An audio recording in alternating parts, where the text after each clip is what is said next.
Get off my body. And then you come over here to America and be hating on the real niggas that are over here in America. At least motherfuckers over here, you know what I'm saying? We bang.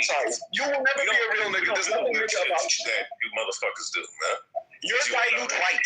You're not a real nigga. You're dilute white. You want to be us. You know what I'm saying? It's not working. I don't want to be here, and I don't want to be saying.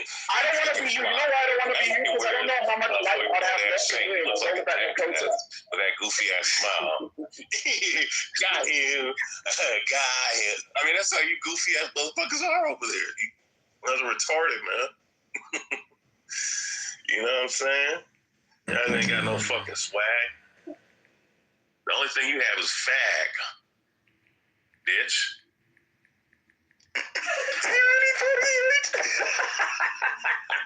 You really thought you ain't my nigga. Woman, you can't even say my nigga right. You can't even say my nigga right. You're right. I can't say my nigga right because you're not my nigga, my nigga. See that? See how we gotta get repetitive. This is my underling. You're my underling. See how repetitive in his speeches? Ray, we gotta get this nigga to stop talking, man. Please, for all of our own benefit, please. Let's just stop. Ray, just submit. Ray, just submit. Yo, shut the fuck up. No, he's right. This man has way more. What's the word? Gravitas. Estrogen? What's that? Is that it? Yeah. Gravitas.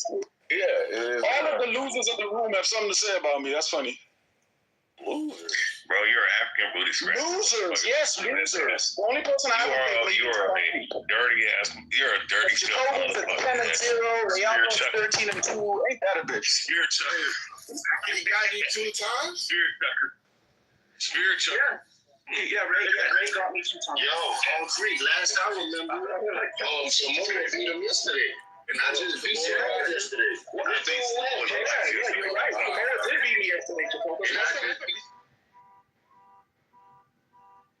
Never beat me, Jacobus. Let's play now. I beat you nigga with your ass, dude. You know what's funny about chillism? All you niggas do all of this shit talking. Then when I challenge you to some real shit between y'all, Seamus, I challenge Seamus to an IQ. I'm challenging you to a chess game, and we've already played, and you're backing down to you. That's what's funny. It's hilarious. This is somebody here that nigga shot, bro. Hey, I think he the light.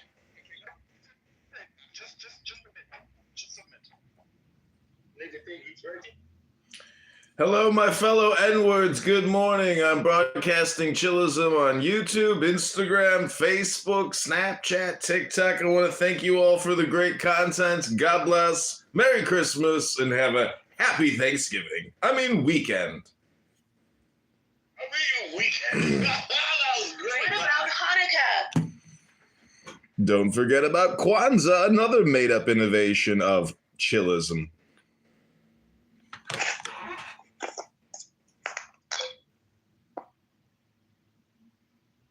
Sound like a telemarketer. Ray celebrates Kwanzaa. That's what's crazy. This nigga celebrates Kwanzaa. Yeah, is that the guy that posts Chillism on YouTube and him just in the room? Dude, this dude's retarded. That's right. Go to YouTube and type in Chillism Podcast to see yourselves talking for weeks and months on end. Yo, for real? Yeah. Sound like a telemarketer. Nah, he is for real. You just go on YouTube, search up Chillism Clubhouse, and he's just in a room. Think a boy had a Jewish Great. It's the funniest and weirdest shit ever. Yo, none of them fucking videos got views, but he fucking posts like 1 million. Yeah, the only views are us trying to see what the fuck he's streaming. Yeah. Oh, shit. Imagine Don't think I didn't see you laughing at that shit.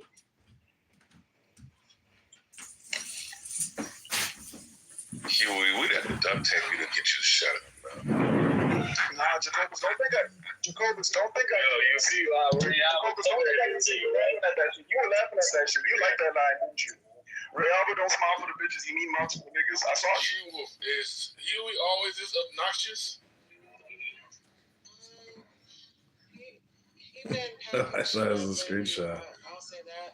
I'm gonna fall back on Huey because he's talking shit about Hebrew Israelites.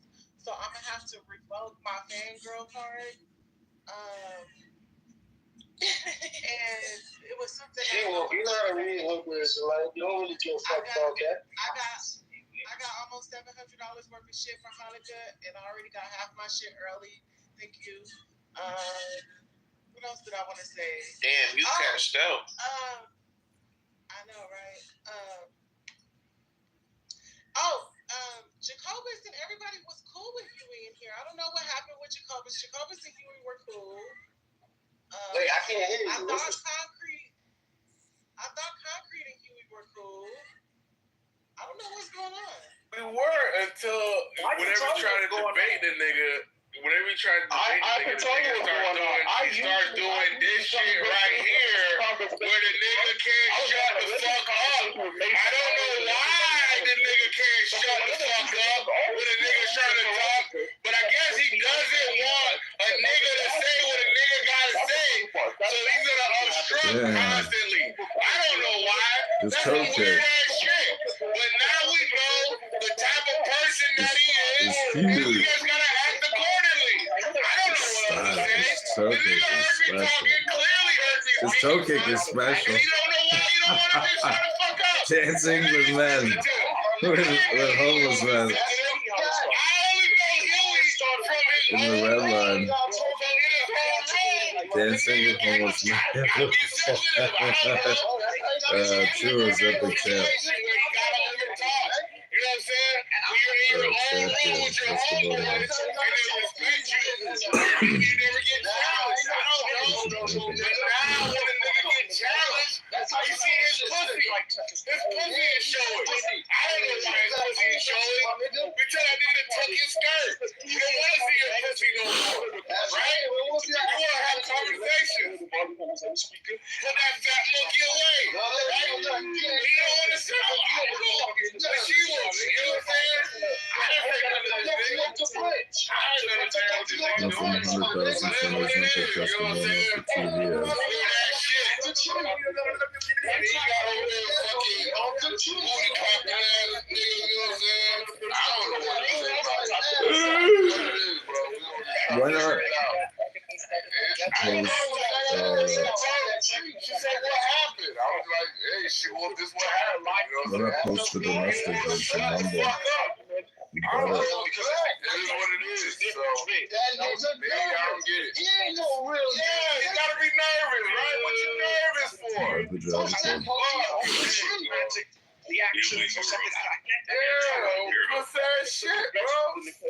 What the fuck that got to do with me? I You don't thought look at temperature in here. Yeah, man. You know what this shit was? Like I said, I met him in another room where he was, you know, a mod, and that was his crew. The Black Brotherhood, some bullshit ass MGTOW-esque ass shit. And these niggas, you know, he could sit there and he could pontificate for fucking ever, and nobody would challenge him because, you know, he was a big homie over there.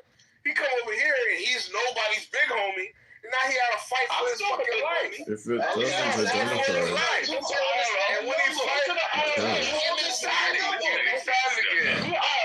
Shut the fuck up. Yo, tell that nigga shut the fuck up.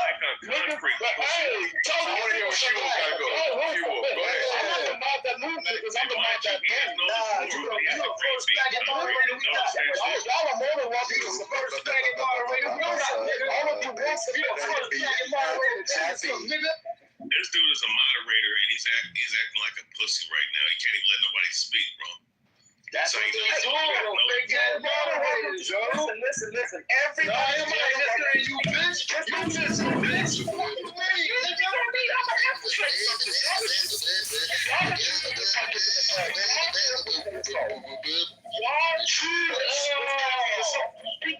Expect me to say nothing. I don't know who told you that. They thought you was me.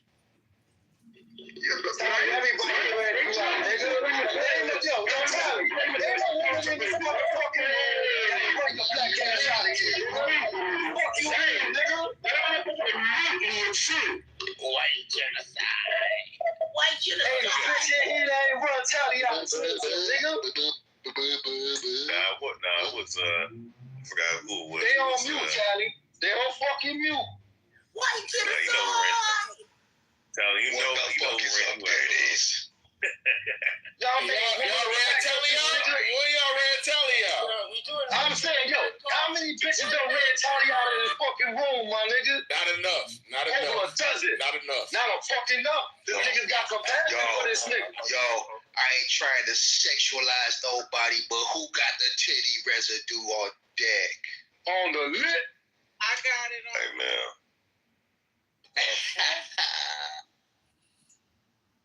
Boy, I just want to change the subject. I'm sorry. I just have to. Niggas said when niggas clear the nigga. Look at Tally. Tally booty clapping for who? Because niggas are me. Say that shit. Yo, you peeped that, right? That's why we do it. He ain't built like that. Hey, yo, I found it, though. On She-Wolf. I'm going to take a picture now. Okay.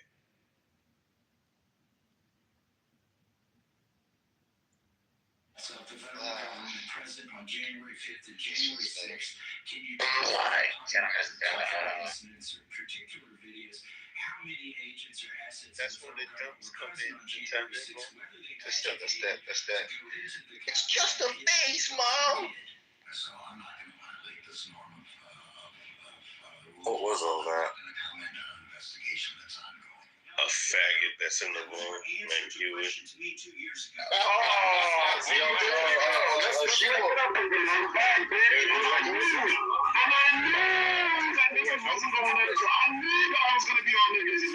Yo, She-Wolf. Look at my She-Wolf. It's just the same one. You went to the crisis. How does it feel getting from city? I'm so proud of you, Lucifer. Oh, you got it. That's my favorite. Is it the one, right? Yeah, I ain't tricked that shit since that day, my nigga. That shit fucked my head up. I ain't know that shit said more on that. That's my fucking life, nigga. And never again, I'm drinking that shit. I ain't know that shit said that. That malt liquor. Yeah, nigga, they made sure that shit, they put that shit in fine print. They always gonna read that shit, nigga. Get that gut right. Hell yeah, that shit crazy. Couple rules on the stoop. That shit had me looking like I was swole, nigga. Like I had muscles and shit. I said, what the fuck? Papi, let me get a Bud Light. Papi, Mr. Gomez, let me get a Bud Light. Papi, aguanta la pena, papi. Papi. Papi, let me tell you about this room. It's called chillism.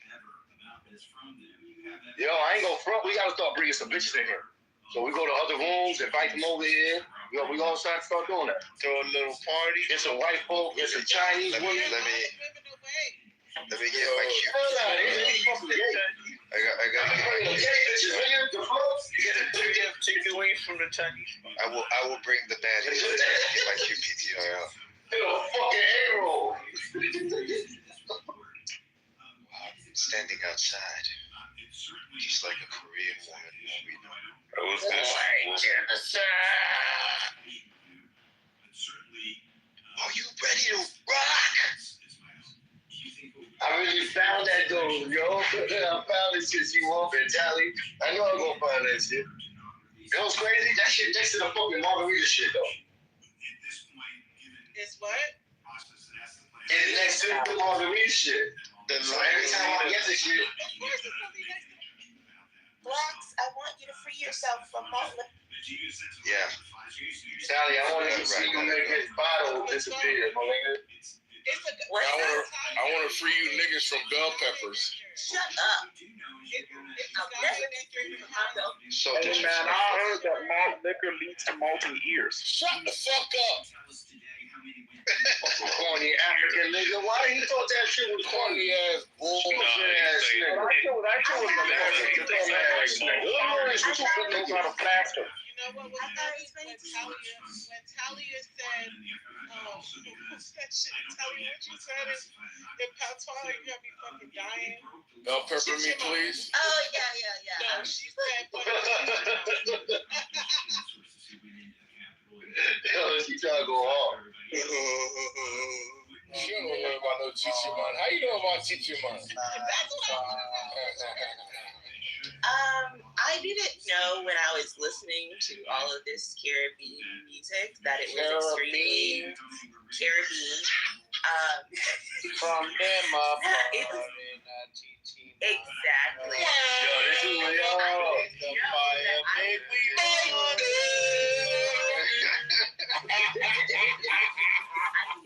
That nigga bad. Feel like he home in Jamaica. I didn't know that I was white. My African American ways to the call for the gays. I didn't know. Blaze the fire, make we burn. I was dancing to that shit at like 8 years old in the party, like having no idea. Niggas was lining up fucking homosexuals and burning them alive. I fucking love that idea. I ain't gonna fucking lie. I ain't them niggas on fire. Put mad guava on them niggas and light them. Yo, have y'all heard the other term? I think it's a Chinese term, but they say Antimo. No, that's Batima. Nah, the Antimo's a different one, bro. Oh, that's like a lesbian. Auntie, man, you know what I mean? That's how they talk. Those Jamaican niggas, they mad backwards up. You said it was from Guyana. Oh, shit. Oh, my boy. Yo, I feel bad for you how we just stepped on the nigga. Nah, he needed that ass whooping. He needed that shit. He did, but it's like, you know how you go to, you know how Age Code, after you give him that belt, the ass, you go to the room and say, hey, man, you all right?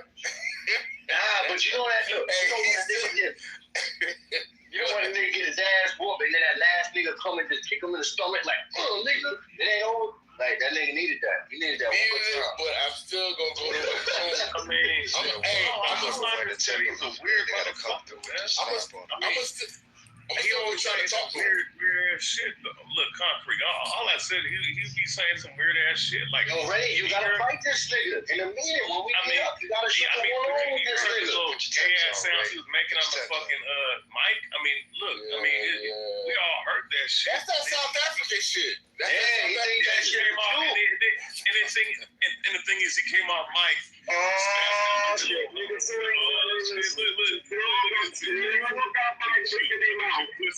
got my dick in your mouth. Still got my dick in your mouth.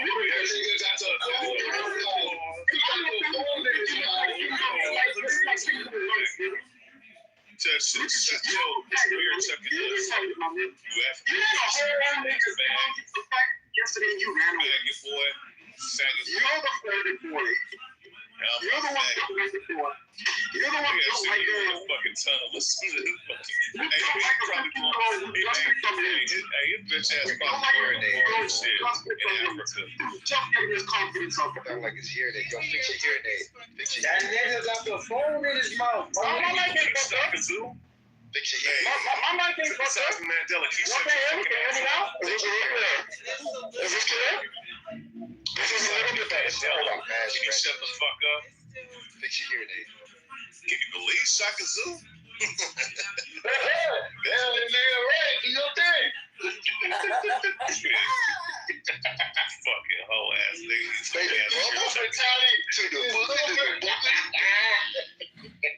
Spirit Chucker, hey.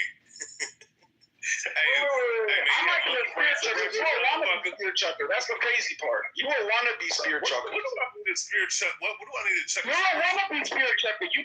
That's why you dress up in cosplay as an African from the 14th century. You dress up in cosplay as Mali Masa in all of your photos. Motherfucker, I use katanas. I use Burn. Oh, okay, just take it you got a nigga talking about the katanas, man. Oh my God! That's Japanese. That's sad. That's sad. It's not fucking lineage. Just pulling you with so much white skin. And also, I like how you didn't hear the fact that I use fucking tomahawks and Rambo. Also, those Tomahawks and Rambo knives. You collect the figurines. The replica knives. Motherfucker. got real. Now you got the real one. You feel like a whole bunch of primitive weapons and you think that's real shit, huh? He bringing that shit to the children. Oh, Ninja. You know Hero Ninja. Or Real Ninja. Ninja Turtle ass looking nigga. Ninja Turtle ass looking nigga. Yeah, I'm all. You look like another athlete got his ass beat. Monkey. You and your people, you like to go up and. You can't call me a monkey when you look like you have 6 monkey viruses on your face, sir. I don't want all that. Take those moles. Something burned into your face and lived there forever. Something burned into your face and lived there. You literally had all kinds of pesticides and all of these toxins in that one mole. Shit is nasty, disgusting. I hate it. It's nasty. Rihanna's face is nasty. It's absolutely nasty. Rihanna's face is hideous. It's the most hideous face ever.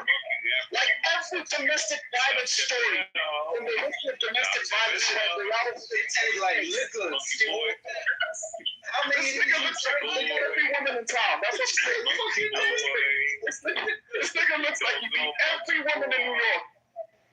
It's Harlem they climb the tree.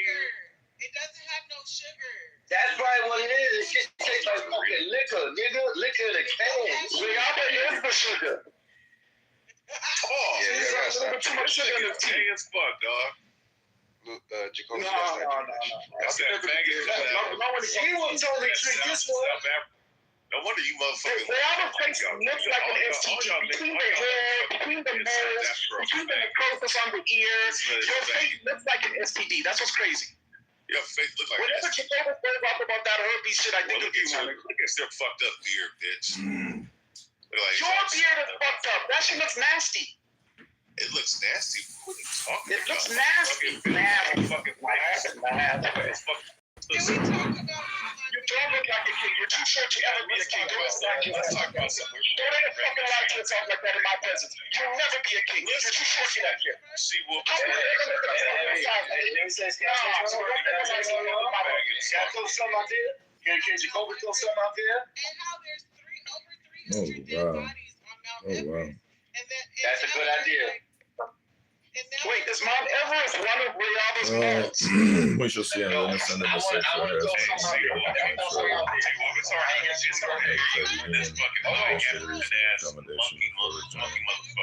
Otherwise, I might as well work for a casino. File Chapter 13. Complete bankruptcy in 3 instead of 5 years. No nigga in his own hand. I'm half a nigga, but it took a full-fledged nigga to knock this nigga Huey off the fucking hot shit. When he was wrong, you're not wrong. Paradise One. Concrete is no normal nigga. He is the greatest of all niggas. Paradise One.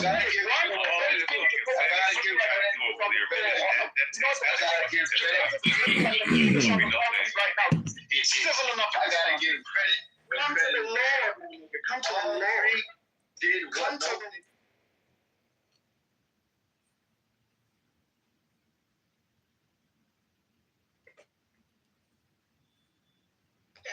people every year pay to reach the summit of Mount Everest, and every year dozens of people die, and there's hundreds of bodies on Mount There's 1,000 pounds of frozen shit at the top of Mount Everest. It kind of reminds me of chillism, a room full of frozen shit. Go to YouTube. I thought he was gonna finish that speech. waste and trash, and it's being riddled with fucking litter because people just want to fucking reach the summit of Mount Everest, and tens of thousands of people have gone there, and it's just become like dumb. And they die. And like there's just lots of human waste, and people pay like tens of thousands of dollars to go there and die. And there's over 300 dead bodies up there. It's an open air grave, like it's an open fucking grave. Like, Yeah, because they always got an adventure. They seek adventure. They spoke about like the people, and to go back to what Diddy said and talk about the arrogance part. The thing is, if you arrogant and you have a certain arrogance about you, you're gonna stand on it. Yeah, but your arrogance gotta be true. You do gotta be true. But you also still have to be willing to stand on it. I'm not gonna be an arrogant motherfucker, and then when people start talking about arrogancy, that's the word to put.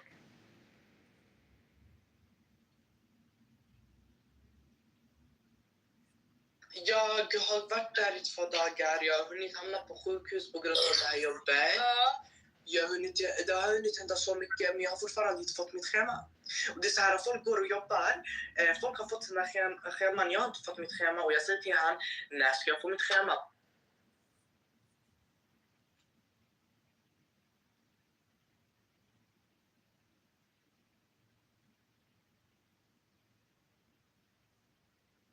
Enemies these are.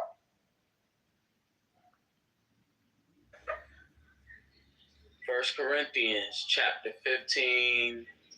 You just want to go to verse, what is it? Verse. There's a few times that they've given out too many permits and it gets too crowded up there, and that contributes to people dying on the mountain. Where's Dr. James? I thought actually I can't hold it down the whole time, but I just nobody's gonna hold it down the whole time. I gotta cut my friend's hair. Okay. And when you get done with that, you can come to mine. I love that. I love that. Look at that. Look at that. Look at this room just populating. The guy, there's Dr. James. There he is. Now he can hold down. Well, here's the thing. Fucking Scott pussy kicked me. What a pussy. What a fucking pussy. He's such a bitch. Such a pussy. This is crazy. She talking about some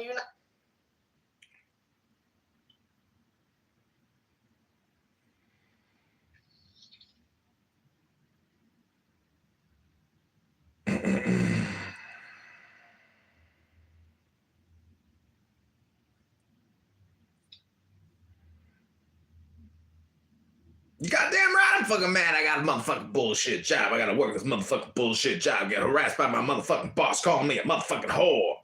I ain't no motherfucking whore. I'm just mad because I got a bullshit ass motherfucking job.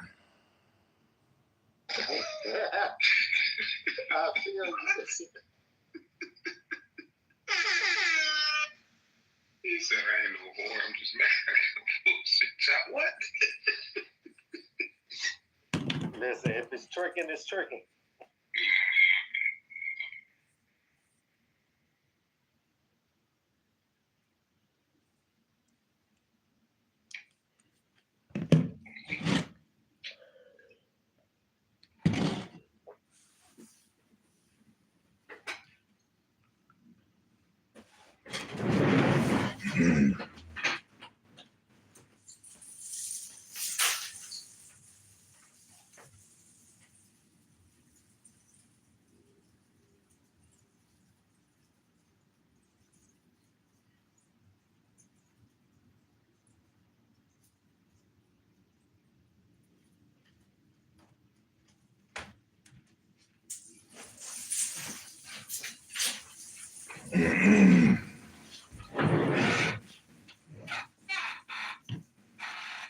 All right, my brothers and sisters.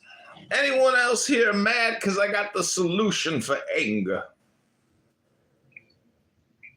What's your solution for anger? What's your solution? Poetry. Shut up, nigga. I want to hear this shit. No, that's not the name of my poem. Shut up, N-word. Duh, that would be racist.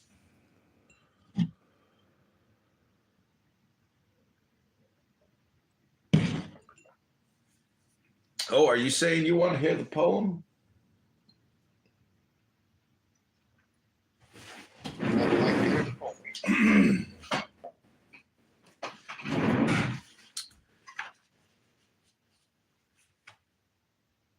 Or something about it like a eagle.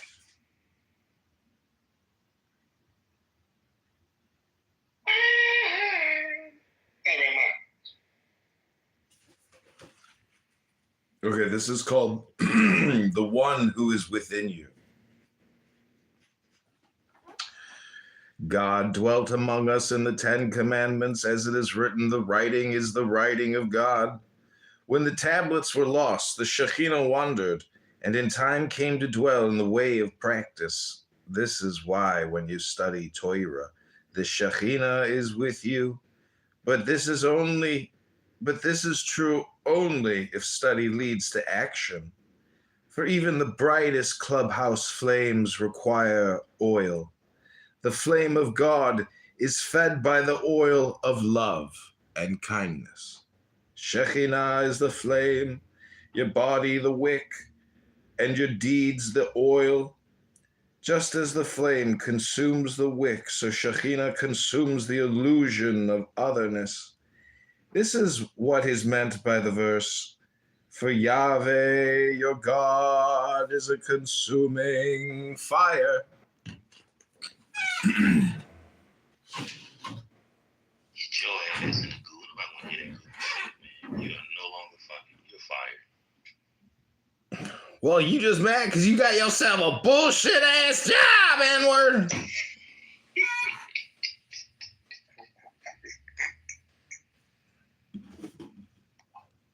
What up, doctor? You off?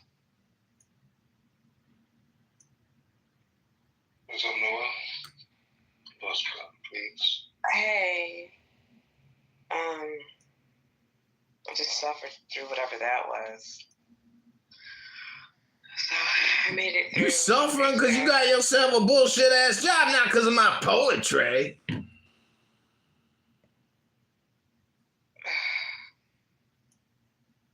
It was a suffer. Thank you for checking on my mental,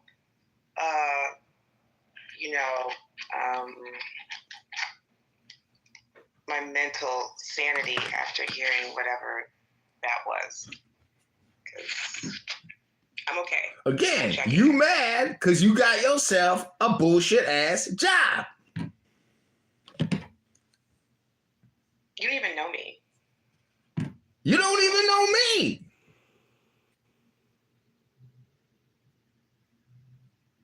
Is it crack or is it coffee that you're on? It's a new combination drink. It's called crack coffee. Exactly. That's called he's drinking a tall glass of diarrhea. Shut up, Ted-Town. Look at your big ass head. You ain't no motherfucking alien. So, I am your father, Luke. I created Sun Dodgers, and you're a Sun Dodger, pretending to be like you, funny. If a dimension died off in the multiverse, I would. The death of dimensions in the multiverse. Because there'd be different variations and of the growing empires in it. That's what I see. And look at this, Lord. I'm gonna call you Lord. Just call me Nas. Call me Nas. Nas, okay. Yeah, look at this, brother Nas. What if there's multiple variations of yourself operating simultaneously at the same time, but doing different things? But one of your versions of yourself, every decision that one version makes affects other versions in some type of string theory type of way.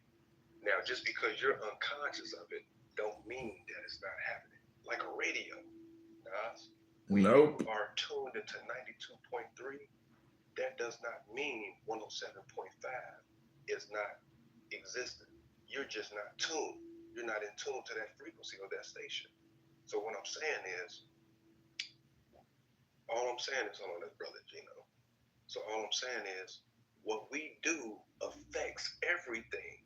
It's like the butterfly effect. Have you ever heard of the butterfly effect? Yes, but I mean, wait, to add a little bit something, I believe in the multiverse. I do believe in it, but in a different aspect. I don't fully believe that we are connected to the other versions of ourselves, though we do see through the eyes of ourselves through dreams. I don't believe that we're fully connected as of like an echo.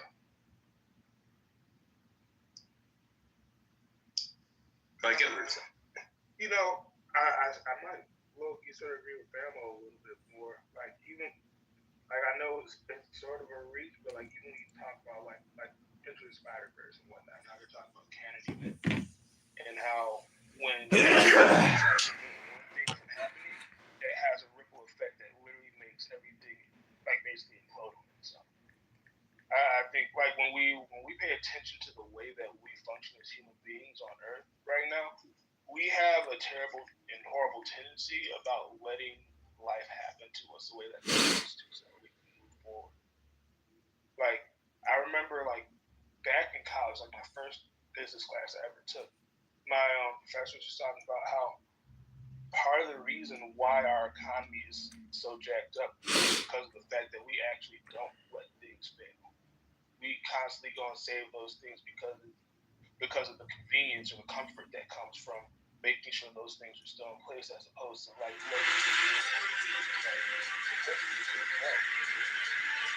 so I guess you do that time and time and time again. It's almost like severing like the piece of your life that little by little by little, like crippling yourself to the point that you can't even like go forward anymore.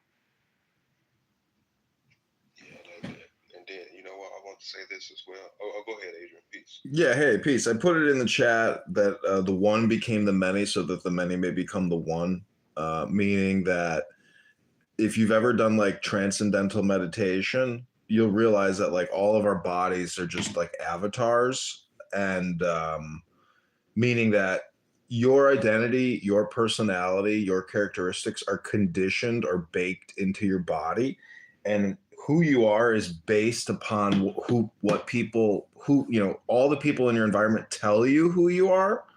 So you are not you in the disassociated state or the transcendent state.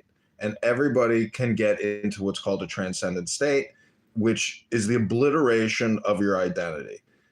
And so what that means is that there's this thing called the one. And that's why I think the multiverse theory doesn't work, because I think the multiverse theory is technically people are trying to say that we're all one, that we're all equal, and that unfortunately, one of the reasons why we have all the chaos in reality is because everybody is telling each other who they are all the time.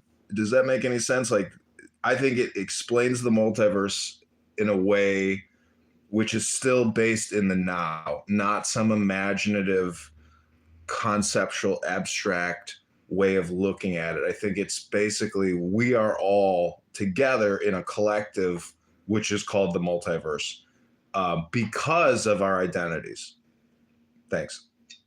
Adrian, I've got a question. Have you had dreams? Yes. All right, now in those dreams, do you feel like it's you in the dream? Do you feel like you're yourself in the dream? I don't have a self in my dream. I'm just, when I wake up, I don't have any memory of that, is what I'm saying. Sometimes I do, I guess, but not always. Generally, I just wake up and I don't think about my dreams. No, but I'm saying like just with like the little parts that you do remember. You still have that feeling that it's you. It's not fully for the you, most part. For the most part, no. Like 90% of the time, no.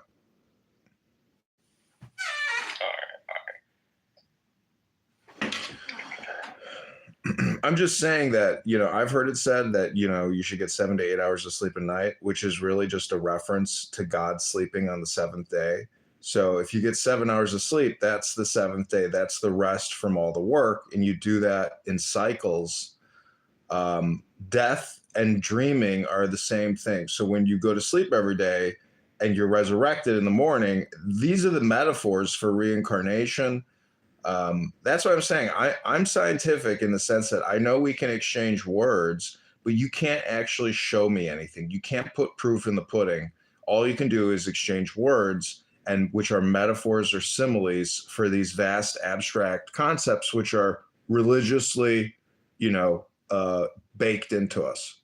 All these concepts come from the Bible, in my opinion. And then let's understand this as well. Let's understand this because you said something about an avatar. All of us we don't share the same energy signature. So the avatar is just a vessel. It's just a vessel that's being used by the light being. We are all not the same. So some of us are multidimensional beings.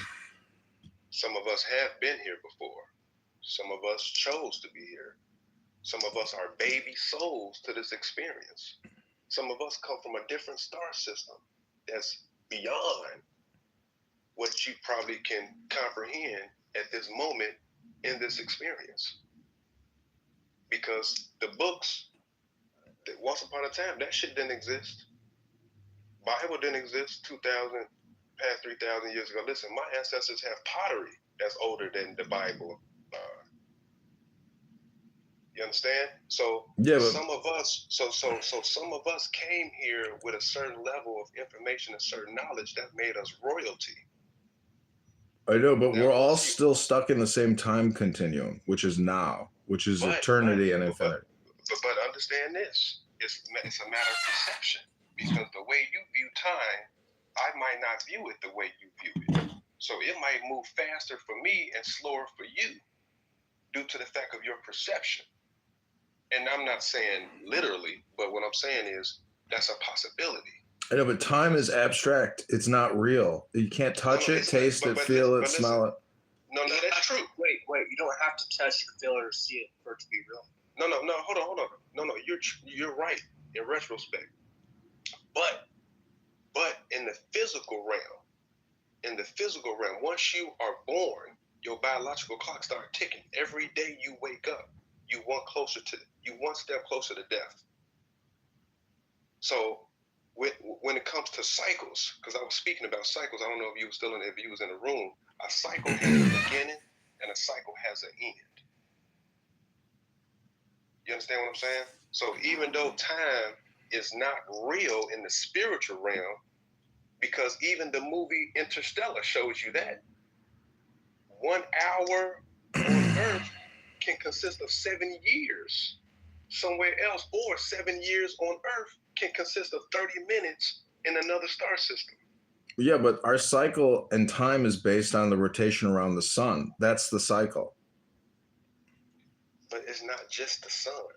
We're dealing with the celestial bodies. We're dealing with multiple stars, because we're not, listen, our solar system has 2 suns. You're focusing on one. And what about the galactic sun? What about, you see what I'm saying? So yeah, but isn't the galactic sun just technically Godfather or Father God, the All, which is the whole universe? No, it's serious. You ever heard of Well, you're too serious. Now we dealing Why with so serious all the time? Yeah. Hey, listen, ain't that what Master Yoda said? Master Yoda said, in order for you to be a Master Jedi, you have to be the most serious thinker in the land. So that means you have to be able to control your thoughts, because there's no firewalls to protect the brain from intrusive thoughts. Well, so your thoughts is not even your thoughts sometimes. Well, this app proves that I can induce or inject abusive thoughts or joyful thoughts. This app, in a way, is an amazing piece of technology, because you allow people to interject into your brain whenever you want to let them to. But sometimes it's an unintentional injection, meaning that you can't stop and you can't filter out what you hear. So like the word earth, the first 3 letters are ear, and you are a projection of the earth. So your ear is really your most valuable of all assets. I mean, I don't know what's worse, to go blind or to go deaf, but I would say going deaf is easier. Becoming blind is easier to be disabled as a blind person than it is to be a deaf person. And that's why hearing is so essential. This app points that out, that hearing and listening is the secret sauce. And you know what? It's a form of communication too. Being able to listen. That's a vital point. That's a vital piece of communicating. Listening before you respond. You know what I mean? To understand. Because listen, the age that we're in the Aquarian age, now throughout the ages, there have been no time or date that states when we will be in the Aquarian age. But it does says this in ancient documents. You will be able to know what age you're in due to the events that's taking place, the events. So we have to pay attention to what's going on as far as with all this information that's coming out that's never been spoken about in the last 50 years. We have to pay attention to as far as these different events and dealing with the Aquarian age. Remember, even in the book, whether you believe in the Bible or believe in all that shit or not, it states when the disciples asked so-called Jesus, aka Yeshua, what should they do when he leave? He said to follow the man with the water pitcher into the house. Into the house. Now, when he's making this reference as far as follow the water bearer into his house or to her house, because the water bearer in ancient times is a woman, not a man. So that means we're in the divine feminine has been crowned again. This is the divine feminine age of knowing, of supreme spiritual technology, of humanity coming together collectively with one consciousness. Because see, once we all walk to that house of the Aquarian age of thinking, we all have a collective consciousness. So that means we're creating understanding where there was never understanding at first. If the Piscean age had us all in belief in different systems and different belief systems, this age is going to bring us all together with one single way of thinking.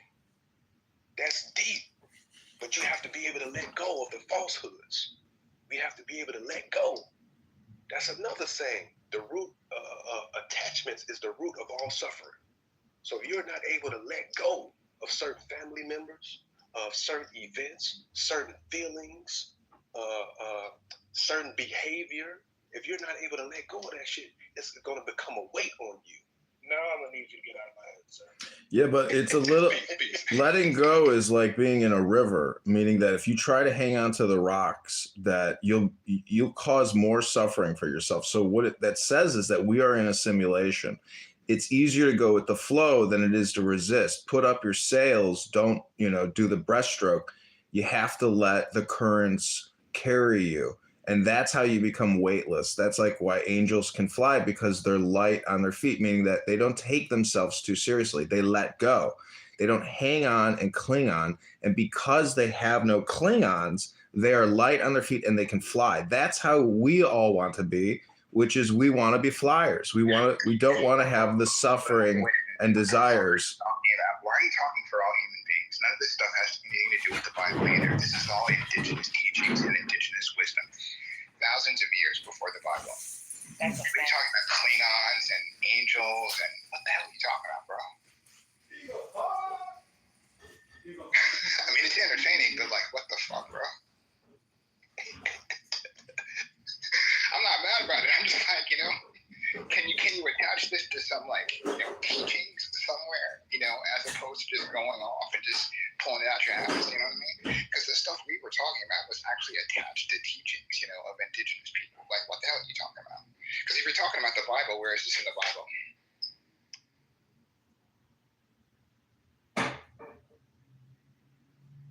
You know what, Eagle? Sometimes the universe. I'm sorry, Kamo. I didn't. No, it's all good. No, it's all good. It's all good because he learning too. And see that's what makes us so beautiful, so special. We all can learn something from each other. The ego won't allow you to learn or hear the truth. But if we can let go of the ego and free ourselves from our egos or what we deem to be true, then now we can spread our wings. Seek the path of less resistance. There you go. And that's what we all here for today. It's called each one teach one. You know what I mean? Whatever you have learned over the course of your journey and your path, I can listen to your story and listen to the information you came across in your journey and take the meat and throw away the bone. But in retrospect, what worked for you might not work for me, and what worked for me might not work for you. But that's okay. You know what I'm saying? That's okay, because we all live our own truth. So even if that man right there came in here and said 4 + 4 is 16, that's his truth. Who is we to tell him he wrong? Because I'm telling him, okay, you're right. I'm not going to fight and argue with an individual that believes bullshit, because guess what? You would rather try to protect certain individuals than to try to change their minds and their hearts. Because that's a war. That's a war in itself, to change our people, minds and hearts. And that's going to take too much energy out of us, when we could be focusing our energy on really the collective consciousness and building this new paradigm for our children. But what is the new isn't the new paradigm just love, joy, kindness, friendship? I mean, is that not the fruits of all the wisdom? Love, joy, kindness, friendship. Isn't that what needs to happen in your life, in our community, in our state, in our country, in the world? Is that not what everyone is striving for, which is a paradise of joy? I mean, you know, yeah, but at the same time, it's about evolving spiritually, not more so evolving physically. Ascension. Yeah, we have done. Listen, my ancestors that had many kingdoms, many empires, many utopias, all of the riches that this planet can offer. Now it's time for us to take it a step further versus focusing on the physical. I know, but in the ascension, that brings you, when you rise up, it also brings you close to earth. So I'm just saying that, to me, all the books that I've read, the product is always joy and happiness. Happiness and joy can be subjective, though. They're different, but they're connected. Yeah, but I'm saying they're subjective, is what I'm saying, though, baby. It's still subjective. I can find joy and happiness in killing and raping. Right. Really? I'm just saying, for some. Exactly. Yeah, but Such thing as bloodlust. Well, the thing is that, well, Some people sort of find more joy in that for whatever reasons, versus things that are like what we might consider more universal forms of happiness. So yeah, but you sow what you reap. You live by the sword, you'll die by the sword. I'm trying to be, stay alive and be productive without causing harm to other people. To me, that's the joy. The Asian people that find joy in living by the sword have already accepted the fact that they'll die by the sword. It's like me, like paying for some cake. I know that I don't want to pay money for some cake, but I enjoy the cake, so I pay for it. Yeah, but a sword is not just a reference to a dagger or a gun or to killing. It's also it's a ceremonial instrument used in magic ceremonies. It's a metaphor for an instrument of divination. That's not how I was taught, especially with that said. I mean, I wasn't taught that either. I read it in a book.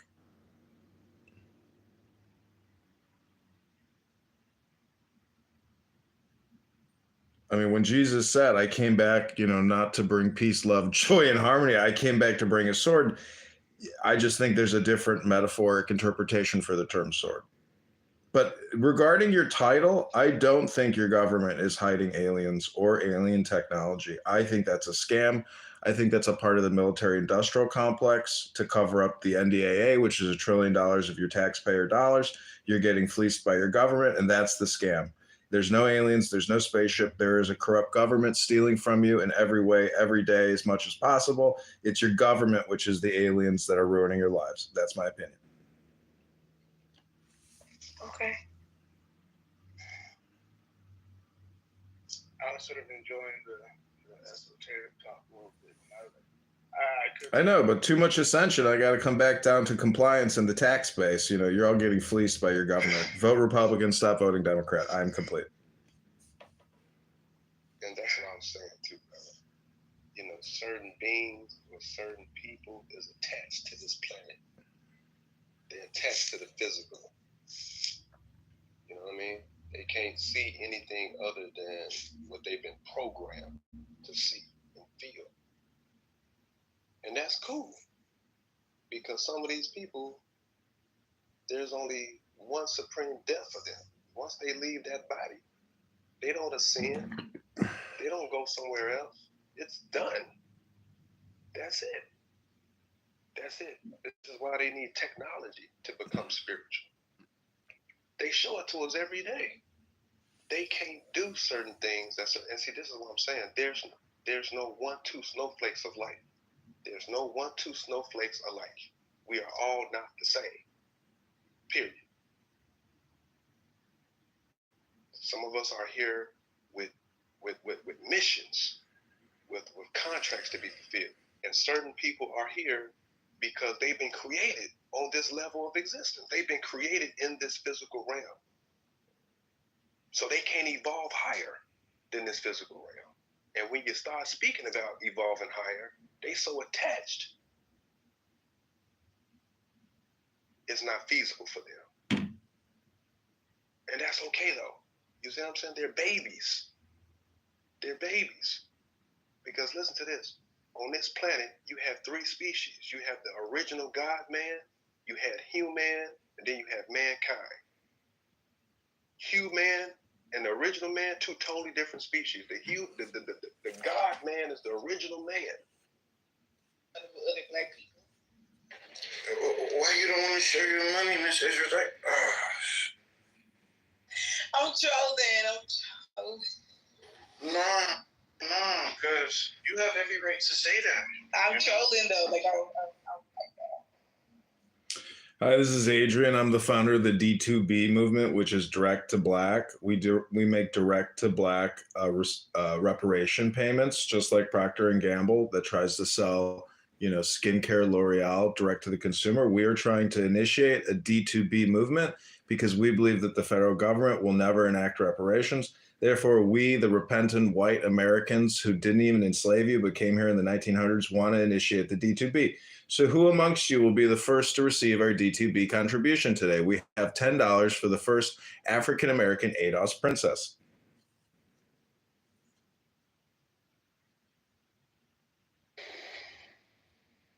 How much? Look, man. $10. I told you, our D2B account has $10 to give in direct reparations today to the first ADOS that claims it. All you have to do is say, I want it. I want the $10. I want to be the recipient.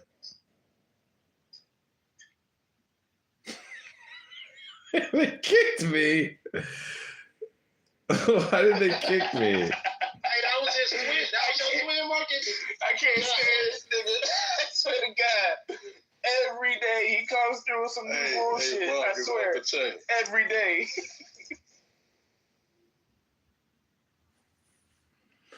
I mean, how do you view the astrological or astronomy, astrology, meaning that Jupiter, Zeus, Mercury, and Mars, and all these things are baked into our days, like Saturday is Saturn, Friday is Venus. How do you view our relationship with the other planets? So Toya probably can elaborate. I'm not going to do it because I'm not entertaining him. Well, keep smiling. I mean, joy now. Joy now, joy now. Hey, Jay, you a fool. Hey, homie, don't play that.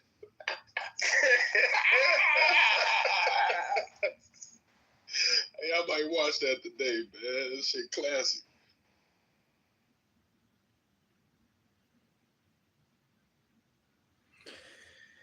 I mean, the astrology shows that at some point we're going to start having contact.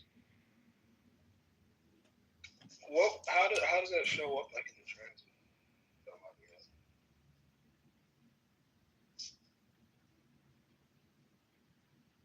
Well, what is contact, and what is the product of contact? What is the interaction, create? What is the synchronicity of that event and those actions, if there is such a thing as contact? I'm not totally against conspiracy theories with regards to aliens, because our cell phones remind me very much of Star Trek replicators. The one thing I think we're missing from Star Trek is the machine that can just create. It's like an atomizer where it can create a meal. You can go to the hologram just like in Matrix and not know that you'll know you're in a 3D reality, but you'll know it's not real. So there's technology that we haven't created yet. Maybe, I mean, I've heard Elon Musk say that Neuralink has nothing to do with what people think it has to do. It has to do with an interface or a dashboard. So what do you think, if there is such contact, what do you think will be the event? Will it be a transference of information, technology, or do we already have it? The technology that you're thinking about is called a 3D printer. It's already here. Invented, they're making guns with them. Yeah, but how is a 3D printer better than your cell phone? To me, the cell phone is the biggest event in human history because it took your laptop and your desktop and put it in the palm of your hand. That's powerful technology. Oh no, you can't do everything with the iPhone. Not everything. Not as much as a computer. You know what? I'm not.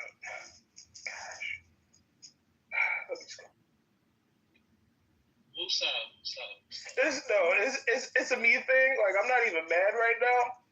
I'm just trying to filter my thoughts right now. I'm trying to have a little more self-control. I came in hot today. Oh no, chill out. Shut up, Marcus. What should I say? Sing more.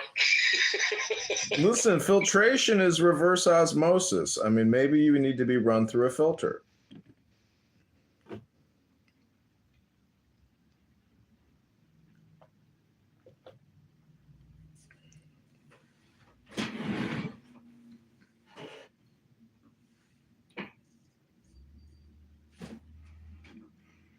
I mean, this is just why I always bring up that aliens and UFOs don't exist, because your government is being run by a bunch of anti-American UFO aliens, aka Democrats, and they're spending the country into a debt cliff. I'm done. I can't take no more heavy arms. Yeah. So long as you pulled the trigger, that's all I got to say. So long as you did it. I'm doing board dog. Yeah. He want to come back. I just can't do it. Because if you don't believe, then go somewhere else. It's fine.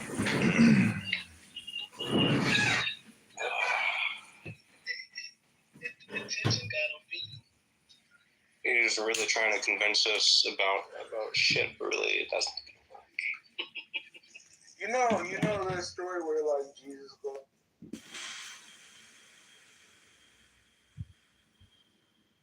God, this is crazy. Like, you first time you meet her, like, you know, whatever. She is the only friend that acts like that. The only friend that is any type of ratchet. Like, the only person that I'm like, why did you come? Like, oh my God. But they've known each other, like, since whatever, high school, I guess. And she's, like, you know, a certain way. But it's super crazy because you would never know unless you were actually around her when she's drunk or when she's like that. Because when she's on the app, everyone.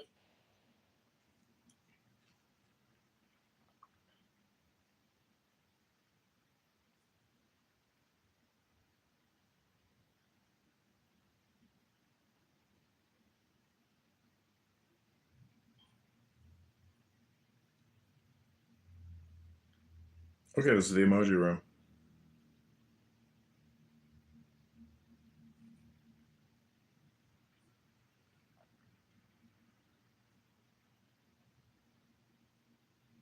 What up, Mavis?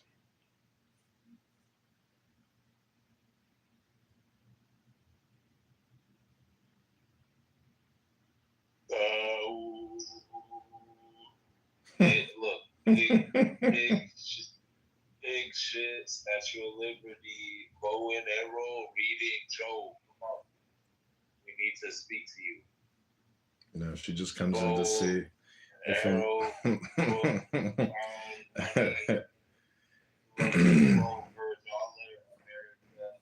Heart, Raven, stop sign, no thinking.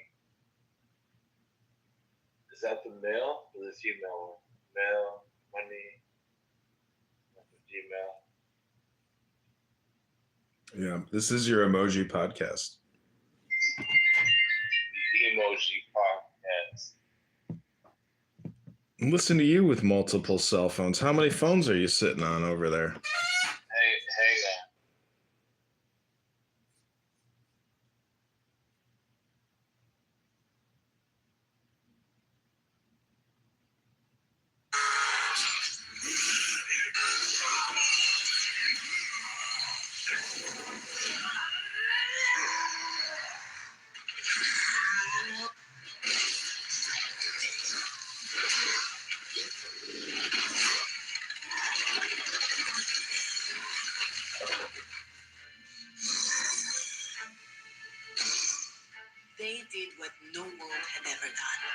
sent the enemies back into the stars. The three mother boxes never synchronized. The unity never came to pass. The defenders of Earth made a vow. Men, Atlanteans, and Amazons. Each would enshrine and guard one of the three sleeping mother boxes, according to the The three sleeping mother boxes.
You desire more power, Mavis?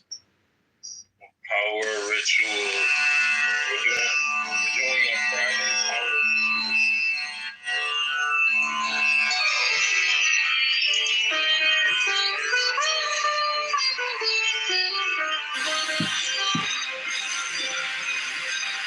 I shall give you the ultimate power!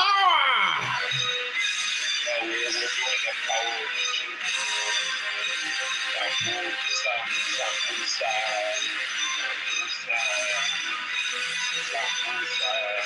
Okay, this is your purpose of transformation. This is your meditation for the morning. Right, bring up Elm. Look, Elm, come up.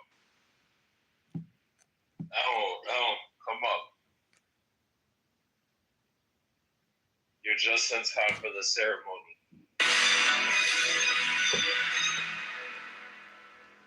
Welcome to Emoji Podcast, starring the Bull Mavis and Coach Adrian. Yes.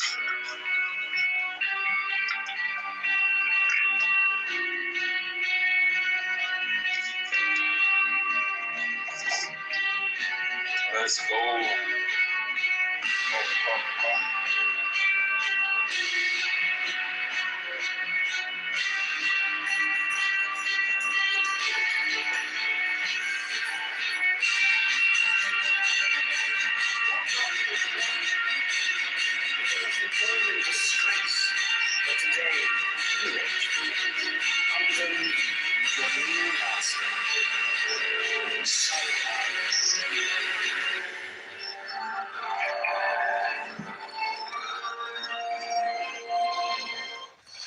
To unconditional conquest.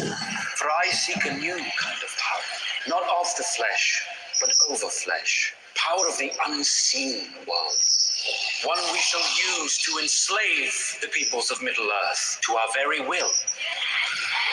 Many orcs will die, but out of the chaos we will forge a new and perfect order.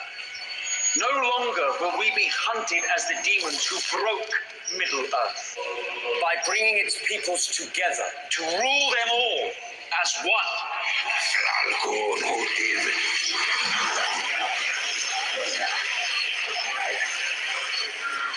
Doubt me at your peril. You have nowhere else to turn.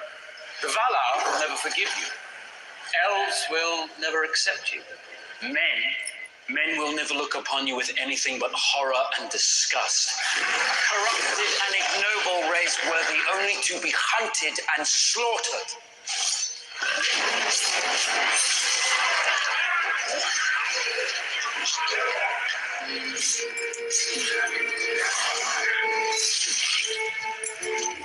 I am your only future, and my path your only path. Who among you dare say otherwise?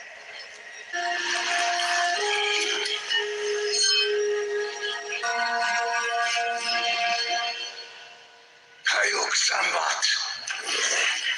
Dolbolum Bor Zikli.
Upanishad.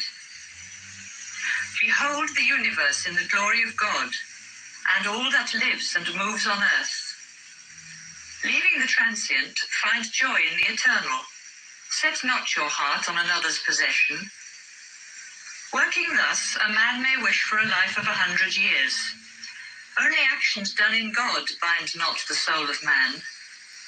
There are demon-haunted worlds, regions of utter darkness.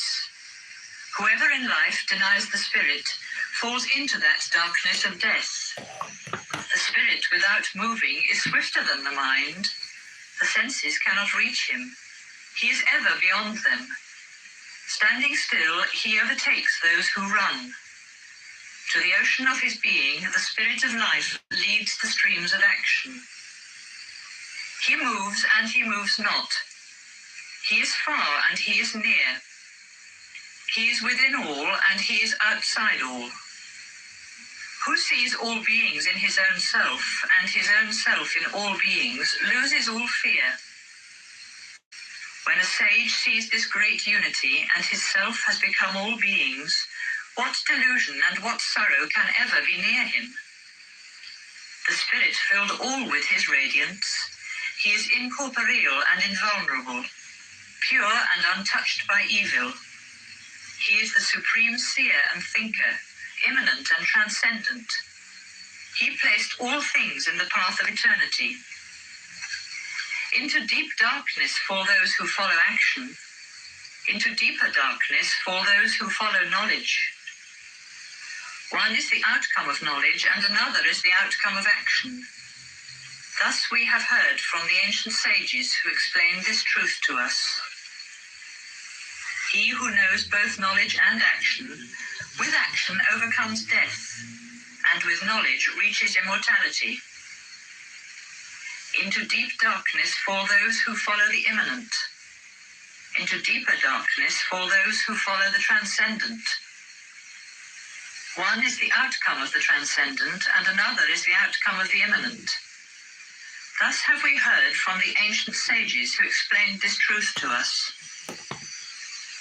He who knows both the transcendent and the immanent, with the immanent overcomes death, and with the transcendent reaches immortality.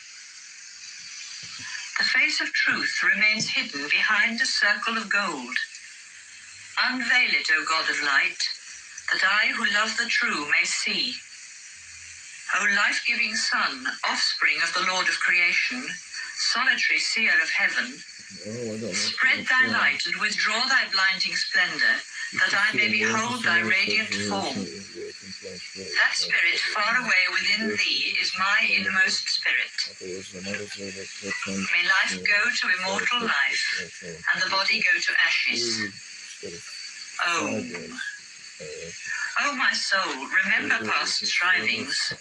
Remember. O my soul, remember past strivings. Remember. By the path of good, lead us to final bliss. O fire divine, thou God who knowest all ways, deliver us from wandering evil. Prayers and adoration we offer unto thee.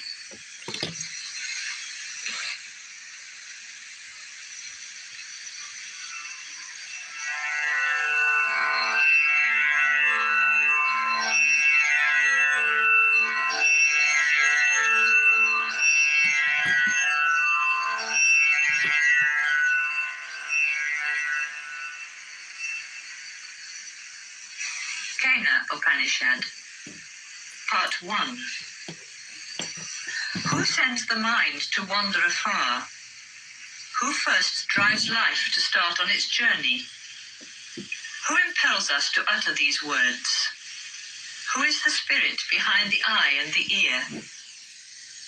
It is the ear of the ear, the eye of the eye, and the words, the mind of mind, and the life of life.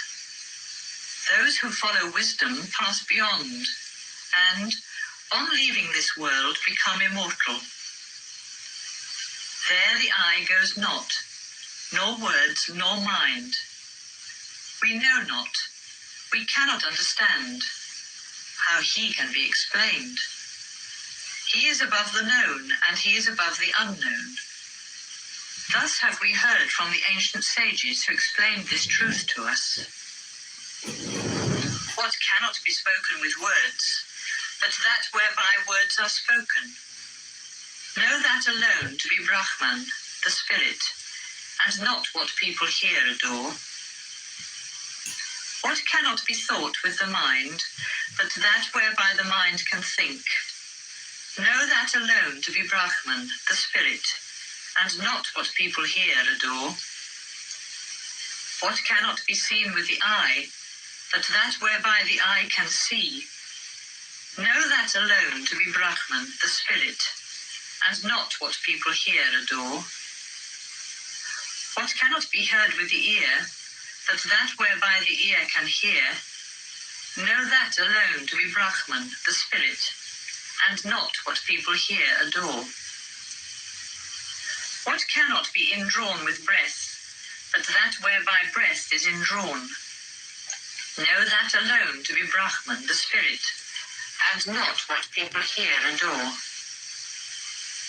Part 2. Master, if you think I know well, little truth you know.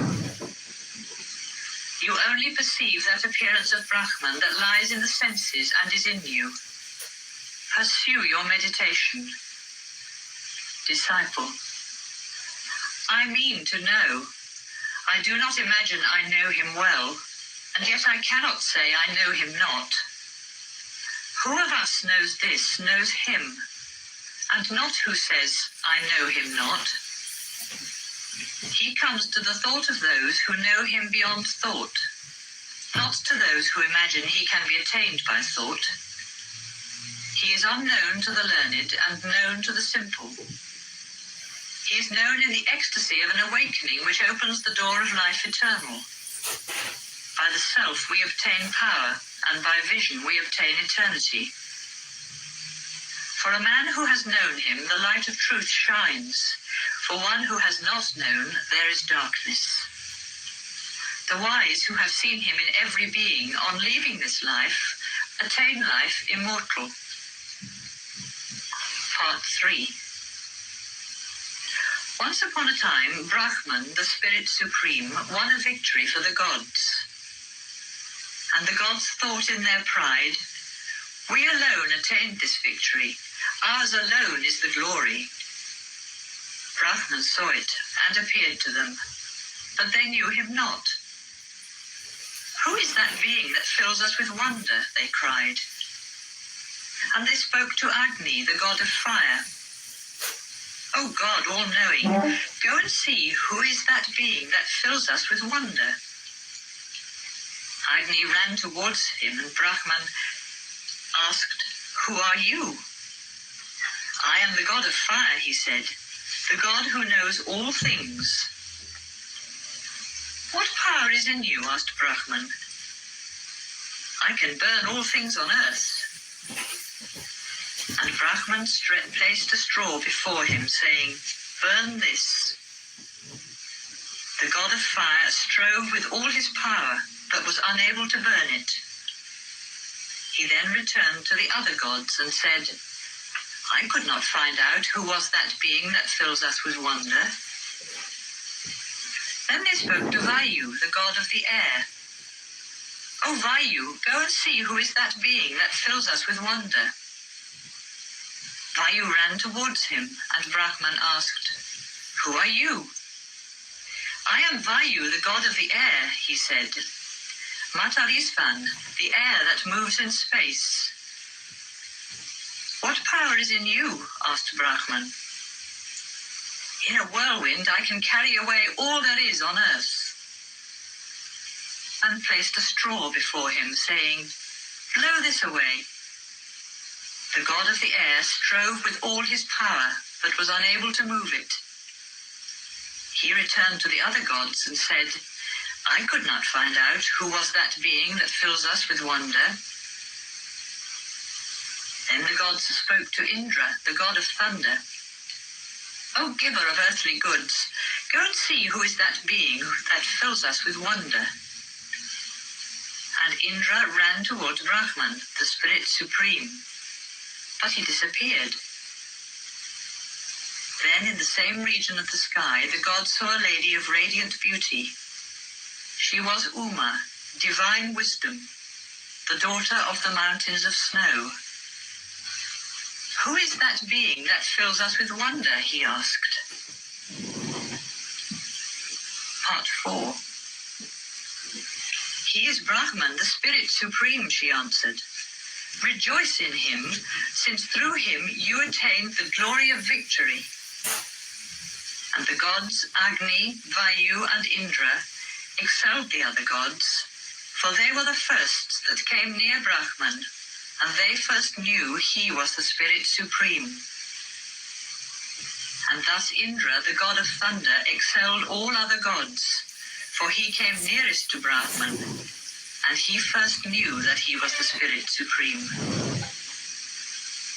Concerning whom it is said, "He is seen in nature in the wonder of a flash of lightning. He comes to the soul in the wonder of a flash of vision. His name is Tadvanam, which translated means the end of love longing. As Tadvanam, he should have adoration. All beings will love such a lover of the Lord." Master, you asked me to explain the Upanishad, the sacred wisdom. The Upanishad has been explained to you. In truth, I have been telling you the sacred teaching concerning Brahman.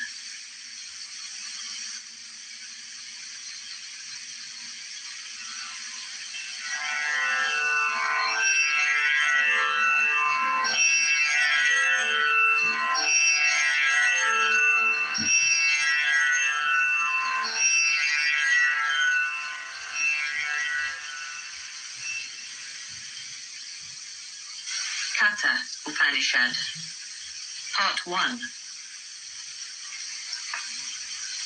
Vajrasava gave away all his possessions at a sacrifice, but it was out of a desire for heaven.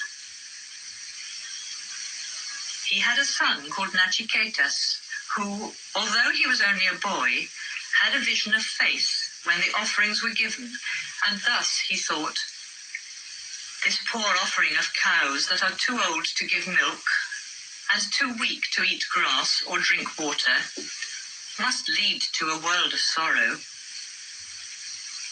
And he thought of offering himself and said to his father, "Father, to whom will you give me?" He asked once, and twice, and 3 times. And then his father answered in anger, "I will give you to death." Nachiketas, at the head of many I go, and I go in the midst of many. What may be the work of death that today must be done through me? Remember how the men of old passed away, and how those of days to come will also pass away. A mortal ripens like corn, and like corn he is born again. Nachiketas had to wait 3 nights without food in the abode of Yama, the god of death. A voice. As the spirit of fire, a Brahmin comes to a house. Bring the offering of water, O god of death. How unwise is the man who does not give hospitality to a Brahmin. He loses his future hopes, his past merits, his present possessions, his sons, and his all. Death. Since you have come as a sacred guest to my abode, and you have had no hospitality for 3 nights, choose then 3 boons. Nachiketas. May my father's anger be appeased, and may he remember me and welcome me when I return to him. Let this be my first boon. Death. By my power your father will remember you and love you as before, and when he sees you free from the jaws of death, sweet will be his sleep at night. Nachiketas. There is no fear in heaven, old age and death are not there. The good, beyond both, rejoice in heaven, beyond hunger and thirst and sorrow. And those in heaven attain immortality. You know, O death, that sacred fire which leads to heaven. Explain it to me, since I have faith. Be this my second boon. Death. I know, Nachiketas, that sacred fire which leads to heaven. Listen. That fire which is the means of attaining the infinite worlds, and is also their foundation, is hidden in the sacred place of the heart. And death told him of the fire of creation, the beginning of the worlds, and of the altar of the fire sacrifice, of how many bricks it should be built, and how they should be placed. Nachiketas repeated the teaching. Death was pleased, and went on. A further boon I give you today. This fire of sacrifice shall be known by your name. Take also from me this chain of many forms. One who lights 3 times this sacred fire and attains union with the 3, and performs the 3 holy actions, passes beyond life and death, for then he knows the God of fire, the God who knows all things, and through knowledge and adoration he attains the peace supreme. He who, knowing the 3, builds up the altar of fire sacrifice, and performs 3 times the sacrifice of Nachiketas, casts off the bonds of death, and passing beyond sorrow, find joy in the regions of heaven.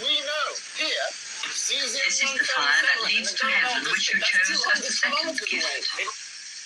Men will call it the fire sacrifice of Nachiketa. Darkseid in the DC universe. Choose now Steppenwolf is the not third only a form. member of the New Gods, but also Darkseid's uncle. However, this seemingly fierce warrior appears extremely humble in front of Darkseid. Every time he sees Darkseid, he kneels down to show his submission and doesn't even dare to take the initiative to contact the Supreme Dark Lord. The reasons why he is so afraid of Darkseid are as follows. First, it stems from his betrayal. In the setting of DC Comics, Steppenwolf once betrayed Darkseid and was mercilessly exiled as a result. As a punishment, Darkseid didn't kill him directly. Instead, he demanded that Steppenwolf conquer 150,000 planets before he could regain his status and return to Apocalypse. Second, the gap in strength between the two is also particularly large. Darkseid's power far surpasses that of Steppenwolf. He not only has unimaginable strength and wisdom, but is also regarded as the most powerful villain in the universe. In contrast, Steppenwolf seems powerless in front of Superman, not to mention facing the pressure of Darkseid.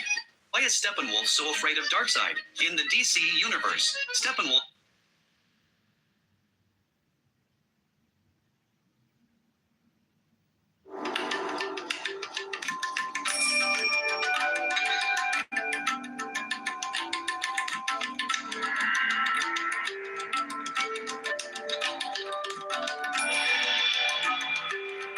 Hello, everyone, and welcome to Being in the Way, the Alan Watts podcast. And I'm your host, Mark Watts.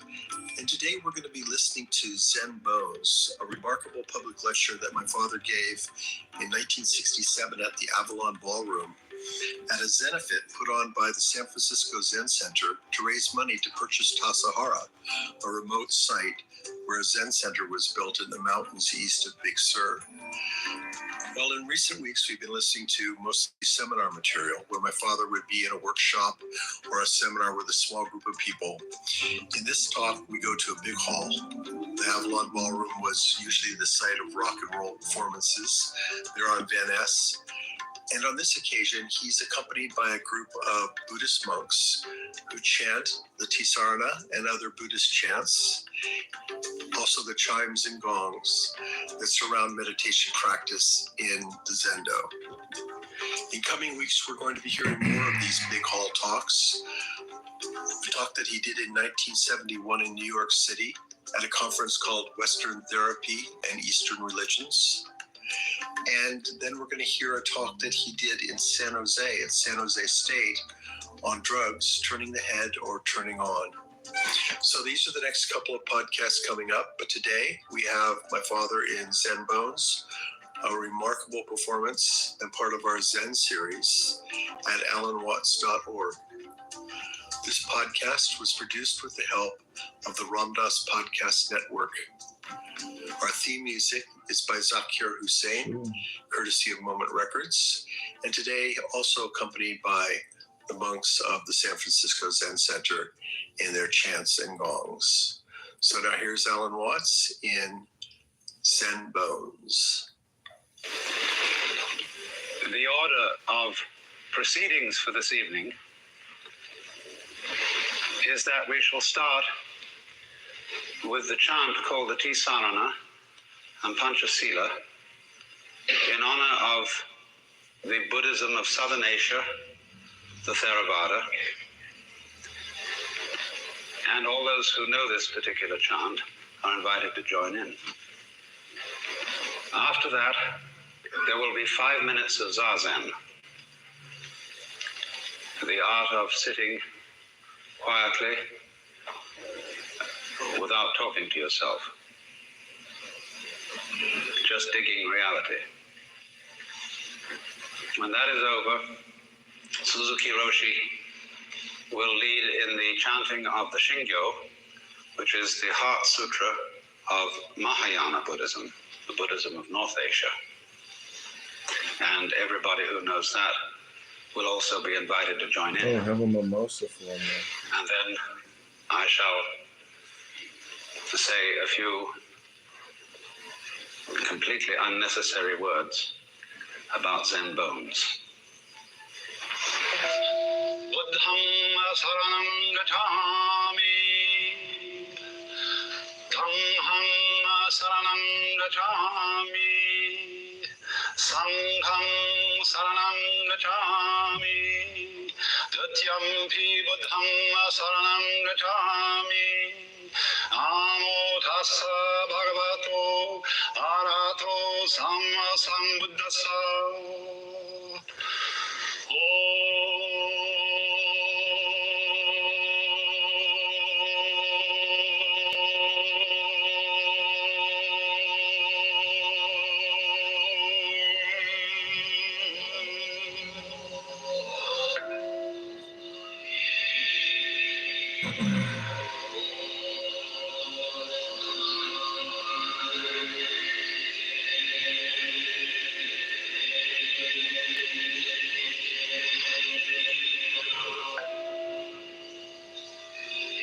Read and understand.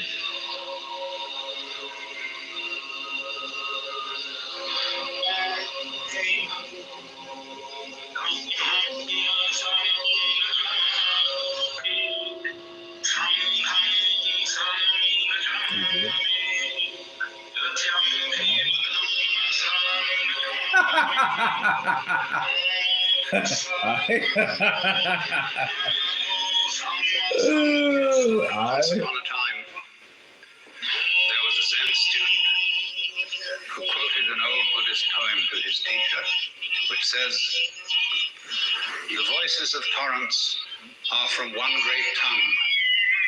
The lines of the hills are the pure body of Buddha." Isn't that right? He said to the teacher.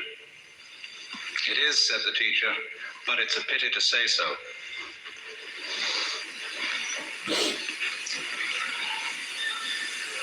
It would be, of course, much better if this occasion were celebrated with no talk at all. And if I addressed you in the manner of the ancient teachers of Zen, I should hit the microphone with my fan and leave.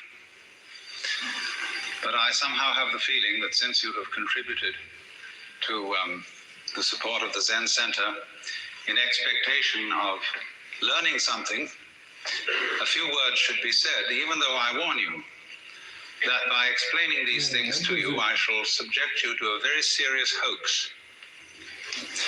Because if I allow you to leave here this evening under the impression that you understand something about Zen, you will have missed the point entirely.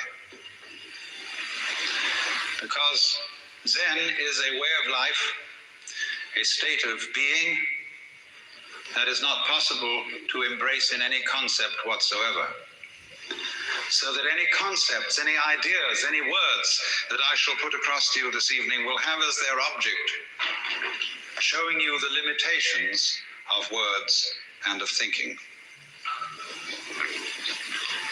Now then, if one must try to say something about what Zen is, and I want to do this by way of introduction, I must make it emphatic that Zen, in its essence, is not a doctrine. There's nothing you're supposed to believe in. And it's not a philosophy in our sense, that is to say, a set of ideas, an intellectual net in which one tries to catch the fish of reality. Actually, the fish of reality is more like water. It always slips through the net, and in water, you know, when you get into it, there's nothing to hang on to. All this universe is like water. It is fluid, it is transient, it is changing. And when you're thrown into the water after being accustomed to living on the dry land, and you're not used to the idea of swimming, you try to stand on the water, you try to catch hold of it, and as a result, you drown. And the only way to survive in the water, and this refers particularly to the waters of modern philosophical confusion, where God is dead, metaphysical propositions are meaningless, and there's really nothing to hang on to, because we're all just falling apart. And the only thing to do under those circumstances is to learn how to swim. And to swim, you relax. You let go, you give yourself to the water, and you have to know how to breathe in the right way. And then you find that the water holds you up. Indeed, in a certain way, you become the water. And so in the same way, one might say, if one attempted to, again I say misleadingly, to put Zen into any sort of concept, it simply comes down to this. That in this universe there is one great energy, and we have no name for it. People have tried various names for it, like God, like Brahman, like Tao. But in the West, the word God has got so many funny associations attached to it that most of us are bored with it. When people say God the Father Almighty, most people feel funny inside. And so we like to hear new words. We like to hear about Tao, about Brahman, about Shinyo and Tathata, and such strange names from the Far East, because they don't carry the same associations of mawkish sanctimony and funny meanings from the past. And actually, some of these words that the Buddhists use for the basic energy of the world really don't mean anything at all. The word tathata, which is translated from the Sanskrit into suchness or thusness or something like that, really means something more like da-da-da, based on the word tat, which in Sanskrit means that. And so in Sanskrit it is said, tattvam asi, that thou art, or in modern American, you're it. But da, that's the first sound a baby makes when it comes into the world. Because the baby looks around and says, da, da, da, da, da, that. And fathers flatter themselves and think it's saying dada, which means daddy. But according to Buddhist philosophy, all this universe is one tathata. That means 10,000 functions or 10,000 things, one suchness. And we're all one suchness. And that means that suchness comes and goes like everything else, because this whole world is an on and off system. As the Chinese say, it's the yang and the yin. And therefore it consists of now you see it, now you don't, here you are, here you aren't, here you aren't. Because that's the very nature of energy, to be like waves, and waves have crests and troughs. Only we, being under a certain kind of sleepiness or illusion, imagine that the trough is going to overcome the wave or the crest. The yin, the dark principle, is going to overcome the yang, or the light principle, and that off is finally going to triumph over on.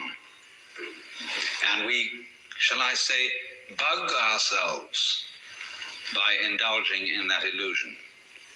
Gee, supposing darkness did win out, wouldn't that be terrible? And so we're constantly trembling and thinking that it may, because after all, isn't it odd that anything exists? It's most peculiar. It requires effort, it requires energy, and it would be so much easier for there to have been nothing at all. Therefore we think, well, since the is side of things is so much effort, you always give up after a while and you sink back into death. But death is just the other face of energy. And it's the rest, the not being anything around, that produces something around, just in the same way that you can't have solid without space, or space without solid. When you wake up to this and realize that the more it changes, the more it's the same thing, as the French say, that you are really a playing of this one energy, and there is nothing else but that it is you, but that for you to be always you would be an insufferable bore. And therefore it is arranged that you stop being you after a while, and then come back as someone else altogether. And so when you find that out, you become full energy and delight. As Blake said, energy is eternal delight. And you suddenly see through the whole sham of things. You realize you're that. We won't put a name on it. You're that. And you can't be anything else. So you are relieved of fundamental terror. That doesn't mean that you're always going to be a great hero, that you won't jump when you hear it bang, that you won't worry occasionally, that you won't lose your temper.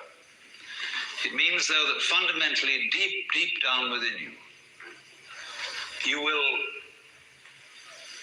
be able to be human, not a stone Buddha. You know, in Zen, there is a difference made between a living Buddha and a stone Buddha.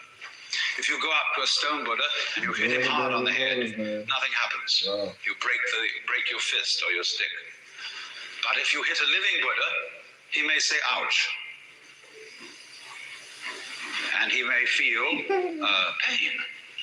Because if he didn't feel something, he wouldn't be a human being. Buddhas are human. They are not devas, they are not gods. They are enlightened men and women. But the point is that they are not afraid to be human. They are not afraid to let themselves participate in the pains, difficulties, and struggles that naturally go with human existence. The only difference is, and it's almost an undetectable difference, it takes one to know one. As a Zen poem says, when two Zen masters meet each other on the street, they need no introduction. When thieves meet, they recognize one another instantly. So, a person who is a real cool Zen understander does not go around saying, oh, I understand Zen. I have Satori. I have this attainment, I have that attainment, I have the other attainment. Because if he said that, he wouldn't understand the first thing about it. So it is then that, if I may put it metaphorically, Zhuangzi said, the perfect man employs his mind as a mirror. It grasps nothing, it refuses nothing, it receives but does not keep. And another poem says of wild geese flying over a lake. The wild geese do not intend to cast their reflection, and the water has no mind to retain their image. In other words, this is to be, put it very strictly into our modern idiom, this is to live without hang-ups. The word hang-up being an almost exact translation of the Japanese bunno and the Sanskrit klesha, ordinarily translated worldly attachment. But all that sounds a little bit, you know what I mean, it sounds pious. And in Zen, things that sound pious are said to stink of Zen. But to have no hang-up, that is to say, to be able to drift like a cloud and flow like water. Seeing that all life is a magnificent illusion, a playing of energy, and there is absolutely nothing fundamentally to be afraid of. Fundamentally. You will be afraid on the surface. You will be afraid of putting your hand in the fire. You will be afraid of getting sick, etc. But you will not be afraid of fear. Fear will pass over your mind like a black cloud will be reflected in the mirror. But of course the mirror isn't quite the right illustration. Space would be better. Like a black cloud flies through space without leaving any track. Like the stars don't leave trails behind them. And so that fundamental that is called the void in Buddhism, it doesn't mean void in the sense that it's void in the ordinary sense of emptiness. It means void in that it is the most real thing there is, but nobody can conceive it. It's rather the same situation that you get between the speaker in a radio and all the various sounds which it produces. On the speaker, you hear human voices, you hear every kind of musical instrument, honkings of horns, the sound of traffic, the explosion of guns. And yet all that tremendous variety of sounds are the vibrations of one diaphragm. But it never says so. The announcer doesn't come on first thing in the morning and say, ladies and gentlemen, all the sounds that you will hear subsequently during the day will be the vibrations of this diaphragm. But don't take them for real. And the radio never mentions its own construction, you see? And in exactly the same way, you are never able really to examine, to make an object of your own mind, just as you can't look directly into your own eyes or bite your own teeth. Because you are that. And if you try to find it and make it something to possess, why, that's a great lack of confidence. That shows you don't really know you're it. And if you're it, you don't need to make anything of it. There's nothing to look for. But the test is, are you still looking? Do you know that? I mean, not as kind of knowledge that you possess, not something you've learned in school like you've got a degree, and you know, I've mastered the contents of these books and remembered it. In this knowledge, there's nothing to be remembered. Nothing to be formulated. You know it best when you say, well, I don't know it. Because that means I'm not holding on to it. I'm not trying to cling to it in the form of a concept because there's absolutely no necessity to do so. That would be, in Zen language, putting legs on a snake or a beard on a eunuch. Or as we would say, gilding the lily. Now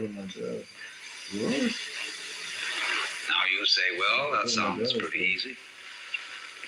You mean to say all we have to do is just relax? We don't go around chasing anything anymore. We abandon religion, we abandon meditations, we abandon this, that, and the other, and just live it up anyhow. Just go on. You know, like a father says to a child who keeps asking, why did God make the universe? Who made God? Why are the trees green? And so on and so forth. The father says finally, oh, shut up and eat your bun. It isn't quite like that, because you see, the thing is this: all those people who try to realize Zen by doing nothing about it are still trying desperately to find it and are on the wrong track. There is another Zen poem which says,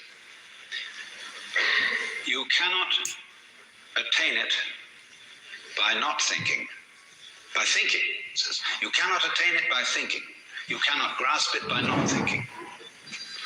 Or you could say, you cannot catch hold of the meaning of Zen by doing something about it, but equally, you cannot see into its meaning by doing nothing about it. Because both are, in their different ways, attempts to move from where you are, now, here, to somewhere else. And the point is that we come to an understanding of this, what I call suchness, only through being completely here. And no means are necessary to be completely here. Either active means on the one hand, nor passive means on the other. Because in both ways, you are trying to move away from the immediate now. But you see, it's difficult to understand language like that. And to understand what all that is about, there is really one absolutely necessary prerequisite. And this is to stop thinking. Now, I am not saying this in the spirit of being an anti-intellectual, because I think a lot, talk a lot, write a lot of books, and am a sort of half-baked scholar. But you know, if you talk all the time, You'll never hear what anybody else has to say. And therefore, all you'll have to talk about is your own conversation. The same is true for people who think all the time. That means, when I use the word think, talking to yourself, subvocal conversation, the constant chit-chat of symbols and images and talk and words inside your skull. Now, if you do that all the time, you'll find that you've nothing to think about except thinking. And just as you have to stop talking to hear what others have to say, you have to stop thinking to find out what life is about. And the moment you stop thinking, you become into immediate contact with what Korzybski called, so delightfully, the unspeakable world. That is to say, the non-verbal world. Some people would call it the physical world. But these words, physical, non-verbal, material, are all conceptual. And it's not a concept. It's not a noise either. It's, get that?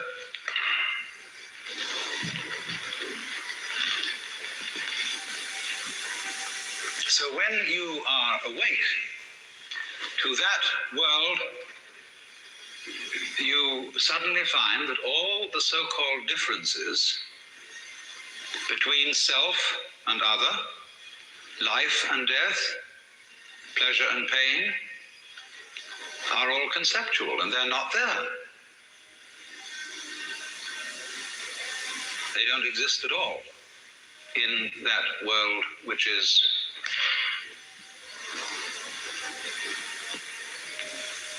in other words, if I hit you hard enough, ouch doesn't hurt if you're in a state of what is called no thought.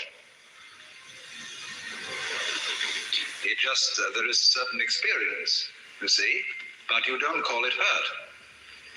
It's like when you were small children, they banged you about and you cried. And they said, don't cry, because they wanted to make you hurt and not cry at the same time. People are rather curious about the things they do like that. Because then when you saw people die, and everybody around you started weeping and making a fuss, and then you learned from that dying was terrible. When somebody got sick, everybody else got anxious, and you learned that getting sick was something awful. You learned it from the concept. So the reason why there is in the practice of Zen what we did before this lecture began, to practice Zazen, sitting Zen. Incidentally, there are three other kinds of Zen besides Zazen: standing Zen, walking Zen, and lying Zen. In Buddhism, they speak of the three dignities of man: walking, standing, sitting, and lying. And when they say, when you sit, just sit. When you walk, just walk. But whatever you do, don't wobble. In fact, of course, you can wobble if you really wobble well.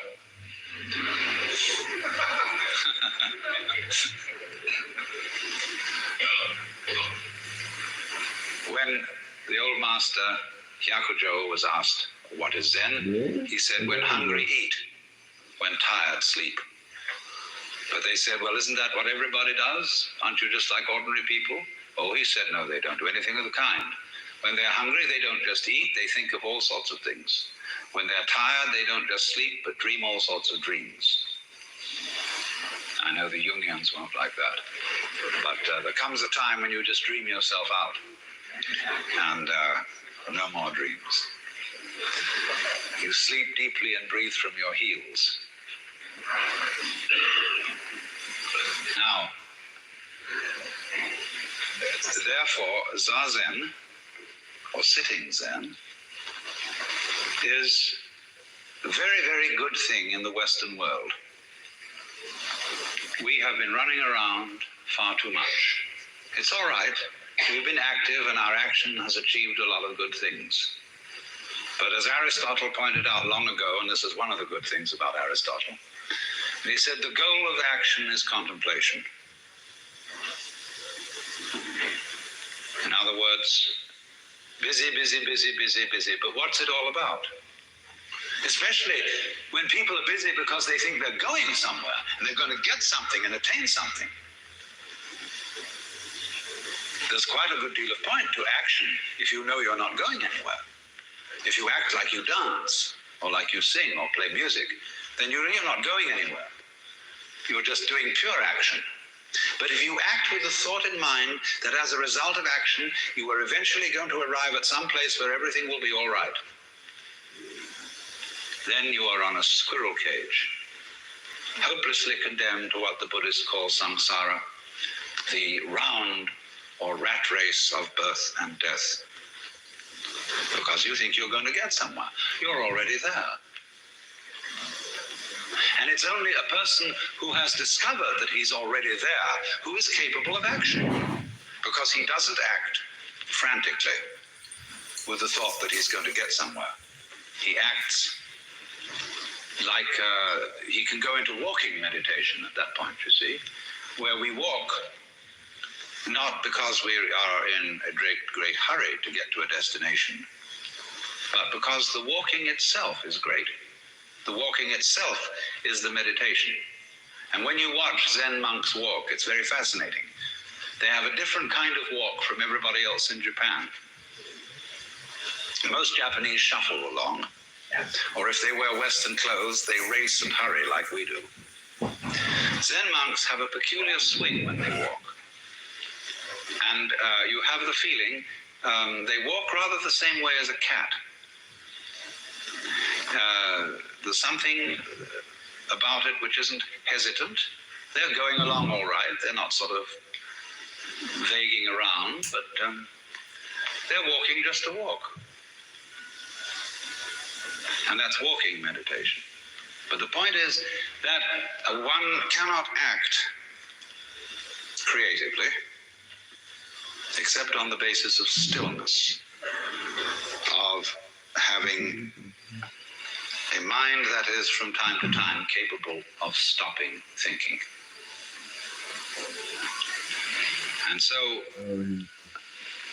this practice of sitting and may seem very difficult at first, because if you sit in the Buddhist way, it makes your legs ache. And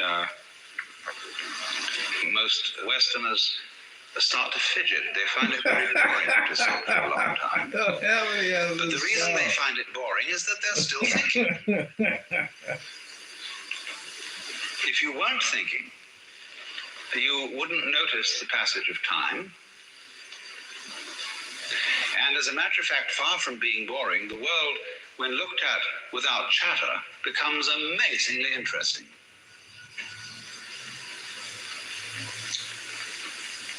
The most ordinary sights and sounds and smells, the texture of shadows on the floor in front of you, all these things without being named and saying, that's a shadow, that's red, that's brown, that's somebody's foot. When you don't name things any longer, you start seeing them. Because say when a person says, I see a leaf, immediately one thinks of a spearhead-shaped thing outlined in black and filled in with flat green. No leaf looks like that. No leaves. Leaves are not green. That's why Lao Tzu said, the 5 colors make a man blind. The 5 tones make a man deaf. Because if you can only see 5 colors, you're blind. And if you can only hear 5 tones in music, you're deaf. You see, if you force sound into 5 tones, you force color into 5 colors, you're blind and deaf. The world of color is infinite, as is the world of sound. And it is only through stopping, fixing conceptions on the world of color and sound that you really begin to hear it and see it.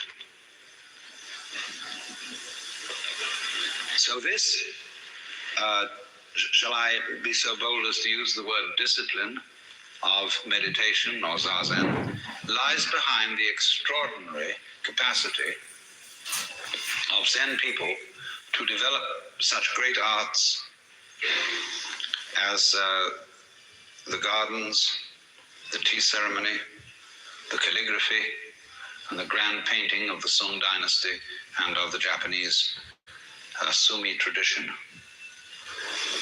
And it was because, especially in tea ceremony, which means literally chanolyu in Japanese means hot water of tea, they found in the very simplest things of everyday life magic.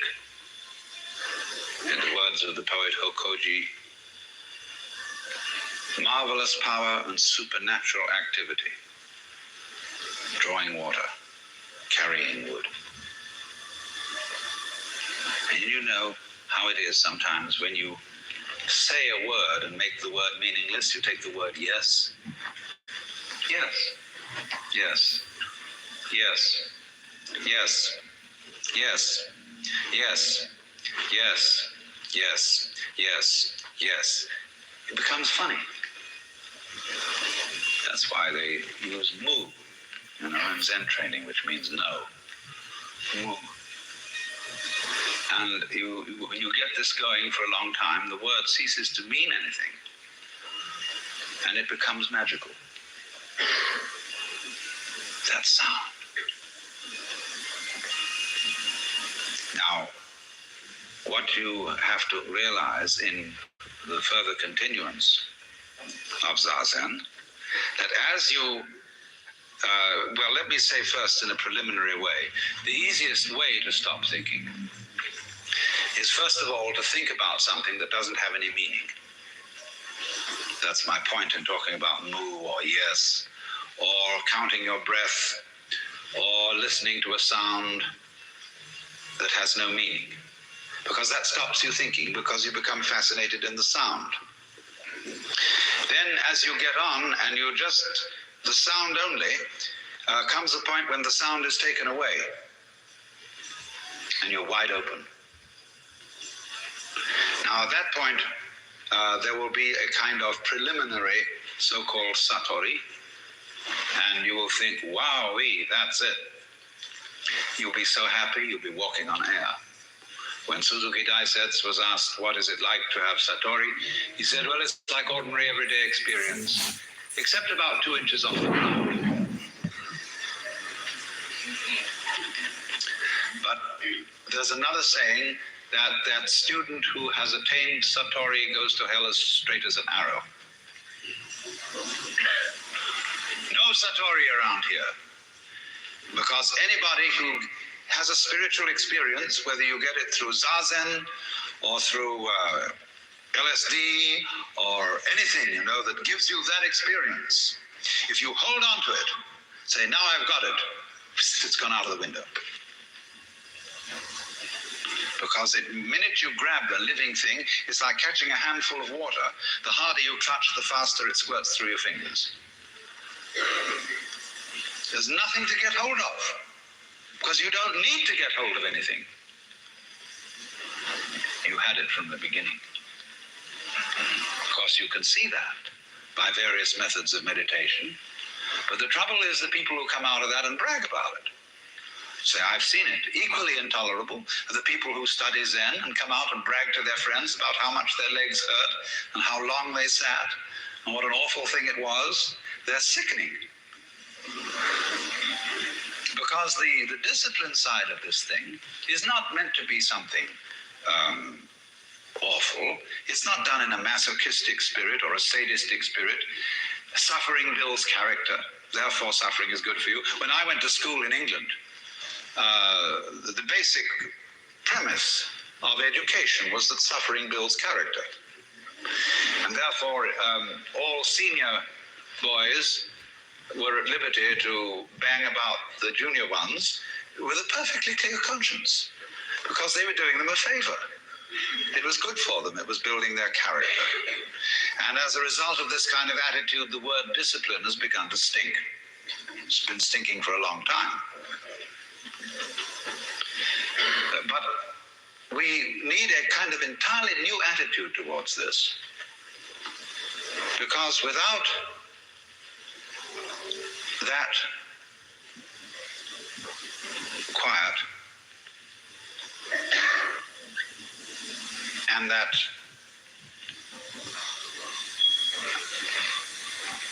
on striving, the life becomes messy. When you let go, finally, because there's nothing to hold on to, you have to be awfully careful not to turn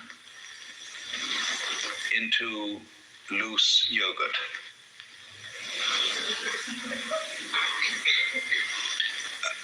Let me give two opposite illustrations.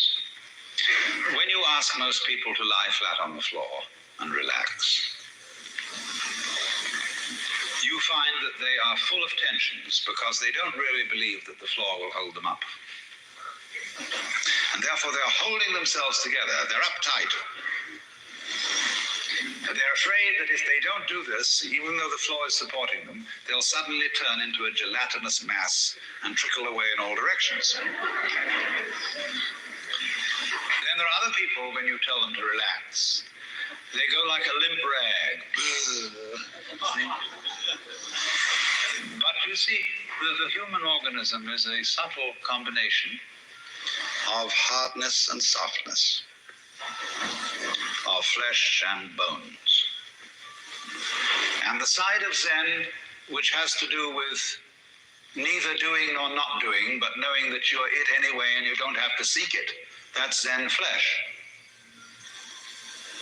But the side in which you can come back into the world with this attitude of not seeking and knowing you're it and not fall apart, that requires bones. And one of the most difficult things, belongs to, of course, a generation we all know about that was running around some time ago, where they caught on to Zen and they started anything goes painting. They started anything goes sculpture. They started anything goes way of life. Now, I think we're recovering from that today. At any rate, our painters are beginning once again to return to glory, to marvelous articulateness and vivid color. Nothing like it has been seen since the stained glass of Chartres. That's a good sign. But it requires that there be in our daily use of freedom, and I'm not just talking about political freedom, I'm talking about the freedom which comes when you know that you're it forever and ever and ever. And it'll be so nice when you die because that'll be a change, but it'll come back some other way. And when you know that and you've seen through the whole mirage, then watch out, because there may still be in you some seeds of hostility, some seeds of pride, some seeds of wanting to put down other people, or wanting just to defy the normal arrangements of life. So that is why, in the order of a Zen monastery, various duties are assigned. The novices have the light duties, and the more senior you get, the heavy duties. For example, the Roshi very often is the one who cleans out the benjo, the toilet. And everything is kept in order. There is a kind of beautiful, almost princely asceticism. Because by reason of that order being kept all the time, the vast free energy which is contained in the system doesn't run amok. The understanding of Zen, the understanding of awakening, the understanding of, well, we'll call it mystical experience, is one of the most dangerous things in the world. And for a person who cannot contain it, it's like putting 1,000,000 volts through your electric shaver. You blow your mind and it stays blown. Now, if you go off in that way, that is what would be called in Buddhism a pratyeka Buddha, private Buddha. He's one who goes off into the transcendental world and is never seen again. And he's made a mistake from the standpoint of Buddhism, because from the standpoint of Buddhism, there is no fundamental difference between the transcendental world and this everyday world. The Bodhisattva, you see, who doesn't go off into a nirvana and stay there forever and ever, but comes back and lives ordinary everyday life to help other beings to see through it too. He doesn't come back because he feels he has some sort of solemn duty to help mankind and all that kind of pious cant. He comes back because he sees the two worlds are the same. He sees all other beings as Buddhas. He sees them, to use a phrase of G.K. Chesterton's, but now a great thing in the street seems any human nod, where move in strange democracy the million masks of God. And it's fantastic to look at people and see that they really, deep down, are enlightened. They're it. Their faces are the divine. And they look at you and say, oh no, but I'm not divine. I'm just ordinary little me. And you look at them in a funny way, and here you see the Buddha nature looking out of their eyes straight at you and saying it's not. And saying it quite sincerely. And that's why when you get up against a great guru, be he Zen master or whatever, he has a funny look in his eyes. When you say, I have a problem, Guru, I'm mixed up and I don't understand, he looks at you in this queer way. And you think, oh dear me, he's reading my most secret thoughts. He's seeing all the awful things I am, all my cowardice, all my shortcomings. He's not doing anything of the kind. He isn't even interested in such things. He's looking at, if I may use Hindu terminology, he's looking at Shiva in you, saying, my God, Shiva, won't you come off it?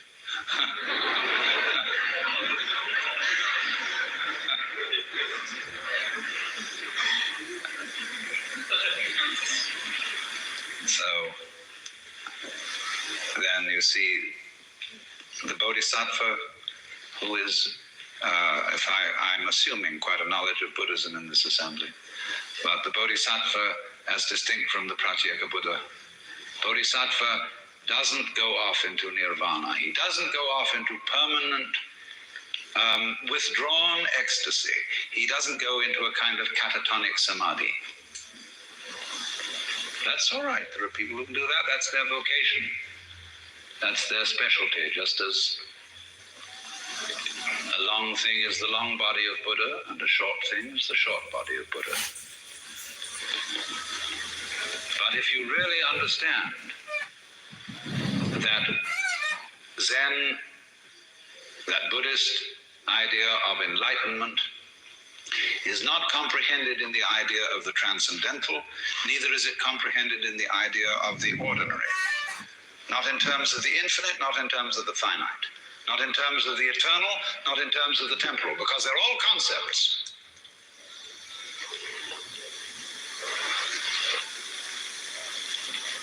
So,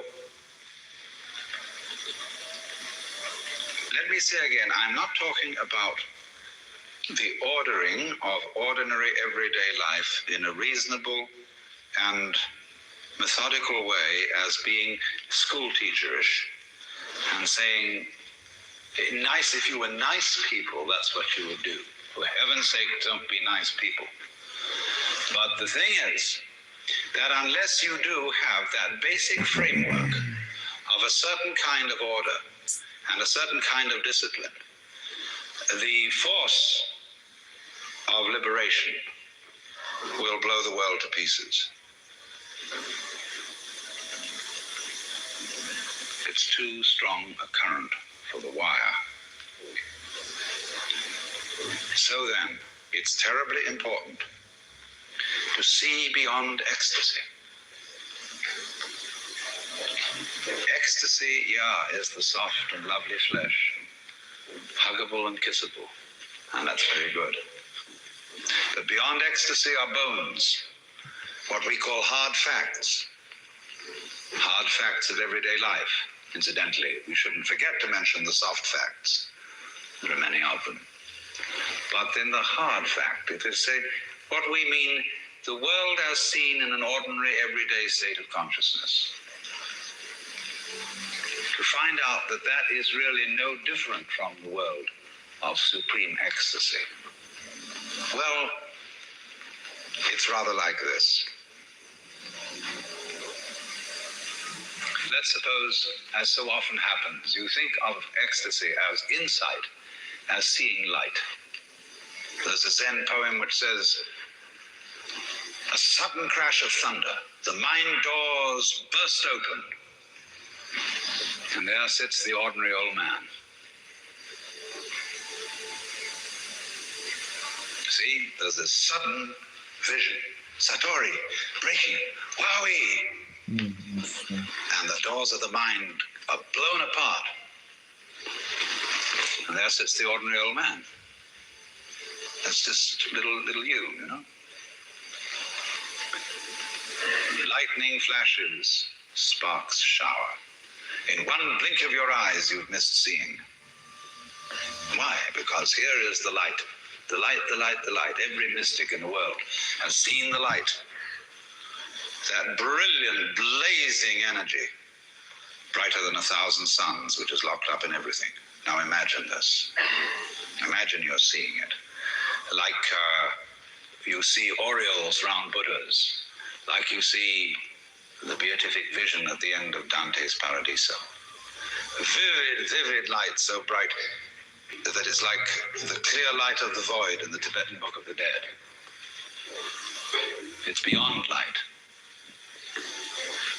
It's so bright. And you watch it receding from you. And on the edges, like a great star that becomes a rim of red.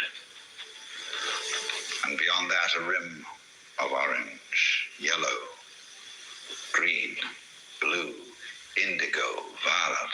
And you see this great mandala appearing, this great sun. And beyond the violet, there's black, black like obsidian, not flat black, but transparent black like lacquer. And again, blazing out of the black as the yang comes from the yin, more light. Going, going, going. And along with this light, there comes sound.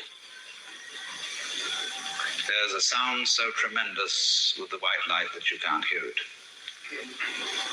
So piercing that it seems to annihilate the ears. But then along with the colors, the sound goes down the scale in harmonic intervals, down, down, down, down, until it gets to a deep, thundering bass, which is so vibrant that in turn it turns into something solid, and you begin to get the similar spectrum of textures. Now, all this time, you've been watching a kind of a thing radiating out. But it says, you know, this isn't all I can do. And the rays start going yo-ee, yo-ee, yo-ee, yo-ee, yo-ee, yo-ee, yo-ee, yo-ee, dancing like this. And naturally the sound starts going, waving too, as it comes out. And then the textures start varying themselves. And they say, well, you've been looking at this thing as I've been describing it so far in a flat dimension. Let's add a third dimension. It's going to come right at you now. See, this way. And meanwhile, it says it's not just that we're going to go yoo-ee, yoo-ee, yoo-ee like this. We're going to do little curly cues. We're going to go ka-choo, ka-choo, ka-choo, ka-choo, ka-choo, ka-choo, ka-choo, like this. And it says, well, that's just the beginning. We can go making squares and turns. And then suddenly you see in all the little details that become so intense that all kinds of little sub-figures are contained within what you thought were originally the main figures. And the sound starts going all different, amazing complexities of sound all over the place. And this thing's going, going, going, and you think you're going to go out of your mind, and suddenly it turns into, why, us sitting around here.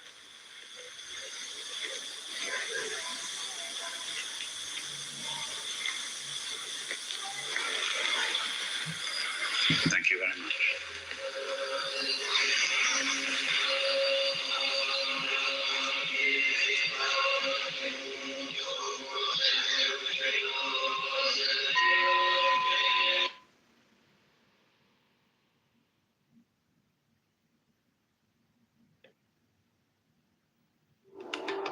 What would you think of a heavens where the stars were all arranged at even intervals and concentric? Thing radiating out. But it says, this isn't all I can do. And the rays start going dancing like this. And naturally the sound starts going waving too as it comes out. And then the textures start varying themselves. And they say, well, you've been looking at this thing as I've been describing it so far in a flat dimension. Let's add a third dimension. It's going to come right at you now. See, this way. And meanwhile, it says it's not just that we're going to go like this. We're going to do little curly cues. We're going to go ka-choo, ka-choo, ka-choo, ka-choo, ka-choo, ka-choo, ka-choo, like this. And it says, well, that's just the beginning. We could squares and turns. And then suddenly you see in all the little details that become so intense that all kinds of little sub-figures are contained within what you thought were originally the main figures. And the sound starts going all different, amazing. Vexitas of sound all over the place. And this thing's going, and you think you've got it out of your mind, and suddenly it turns into, us sitting around here.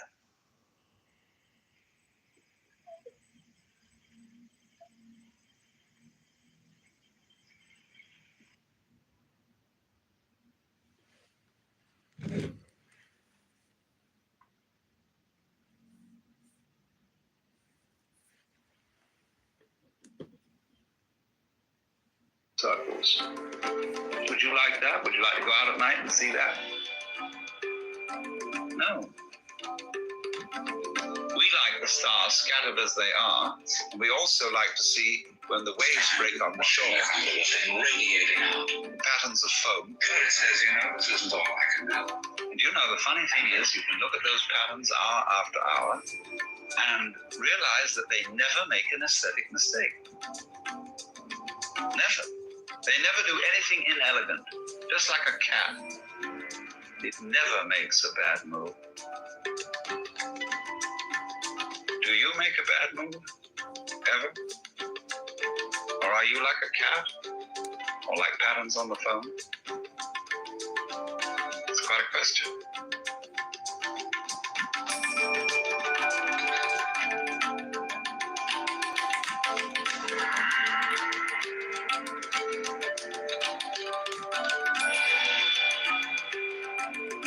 Welcome to Being in the Way, the Alan Watts podcast.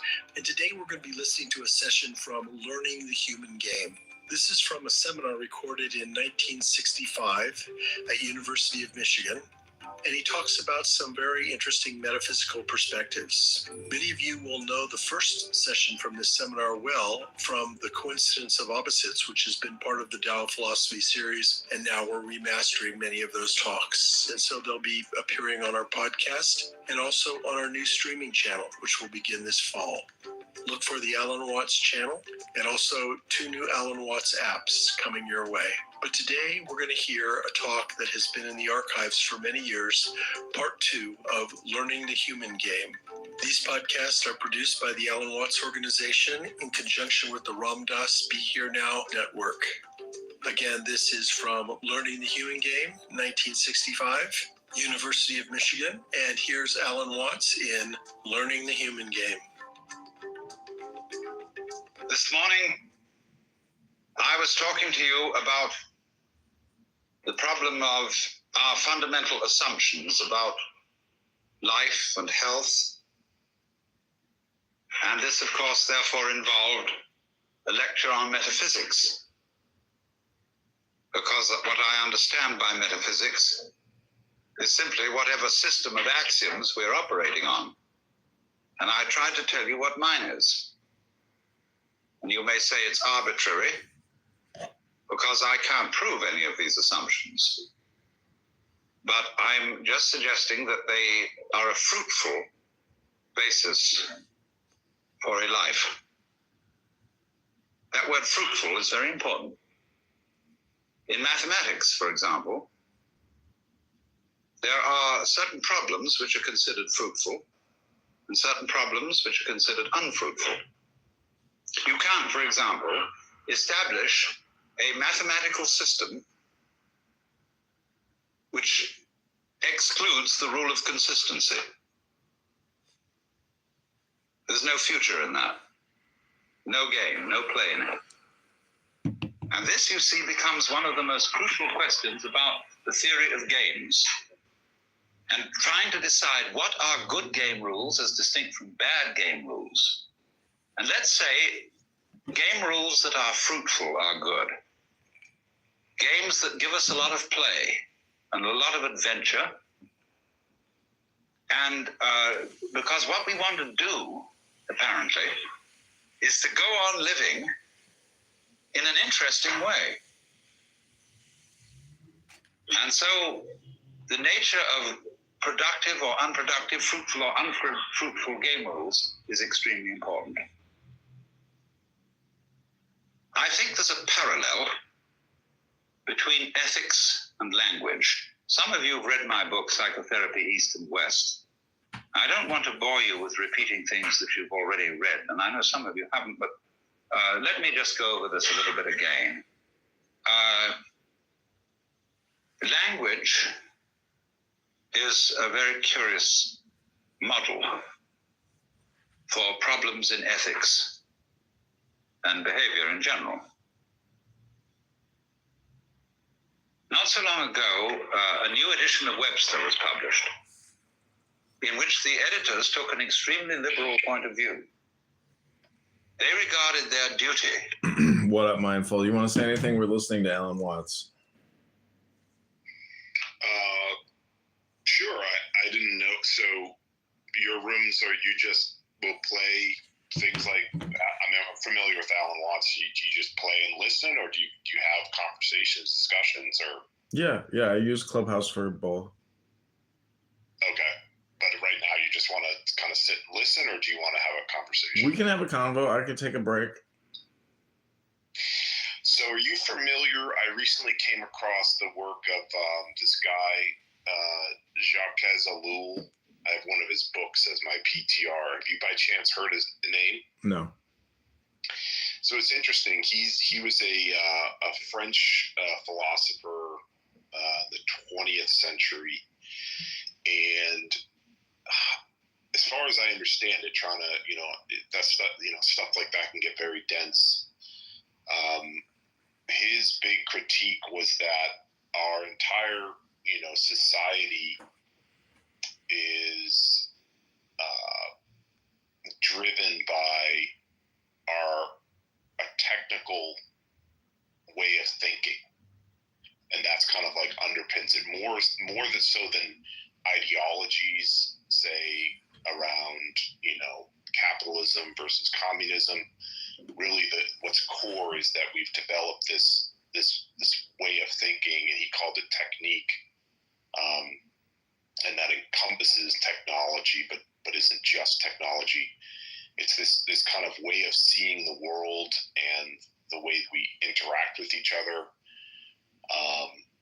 And it's, to me, it's really thought-provoking, because it's kind of one of those things of, to the extent that it's true, right, which I'm kind of just trying to let it sink in and see if I can understand it. It's almost like it's the air we breathe, and we don't even necessarily think of it, right, where it's just the default. It's what you're used to. You don't question it. And so he was just very critical, and he thinks that ultimately that technical way of seeing the world and way of orientating ourselves and our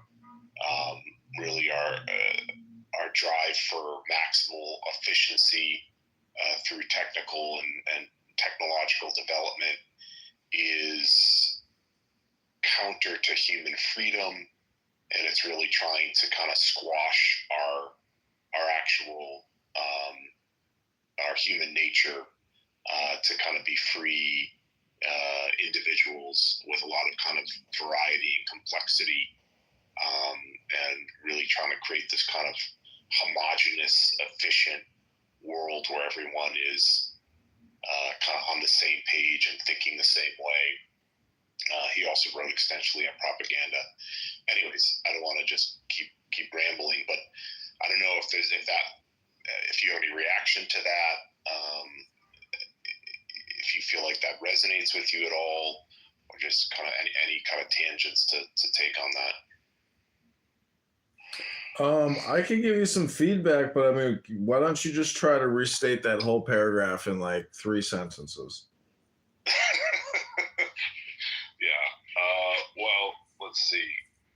Let me go to. Give me a second.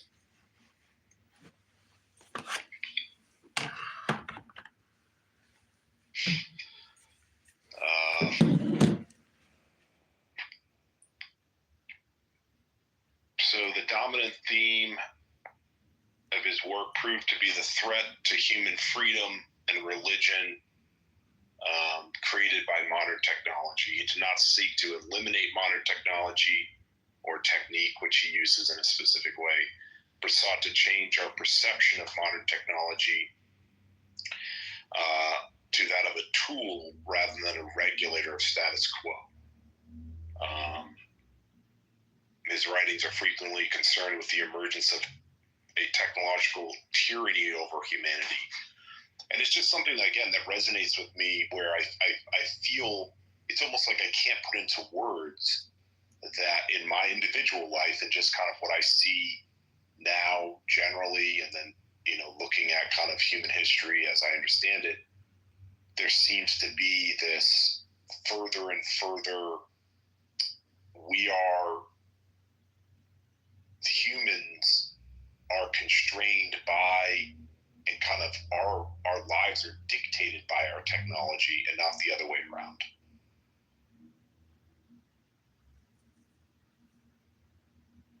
Yeah, well, I mean, there's 2 modes. It's create or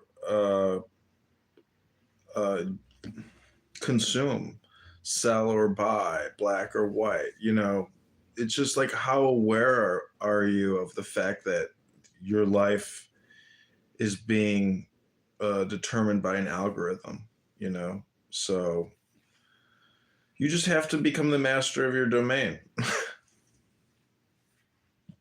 And what do you think is, you know, you were just playing Alan Watts.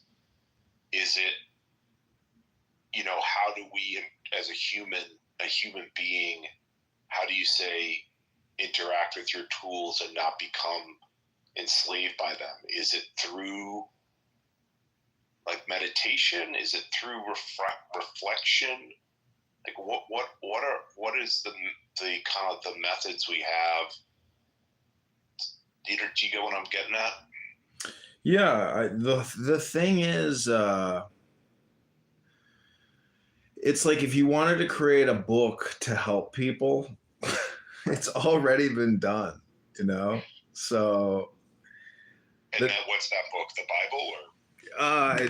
It's just call it the book, you know? I mean, you don't have to give it a name, but the problem is, it's like, I mean, how do you feel about your virtue signal, about your moral, ethical position in life? Do you have regret? So do I have regret of my past acts? Yeah, I think I do. I think if I'm completely honest, yeah. Okay, so the whole thing in Zen philosophy is no past, no future, no present. The eternal now, in many ways, is the alchemical formula or the salvation. So from like a personal project management experience, like how organized are you in your life?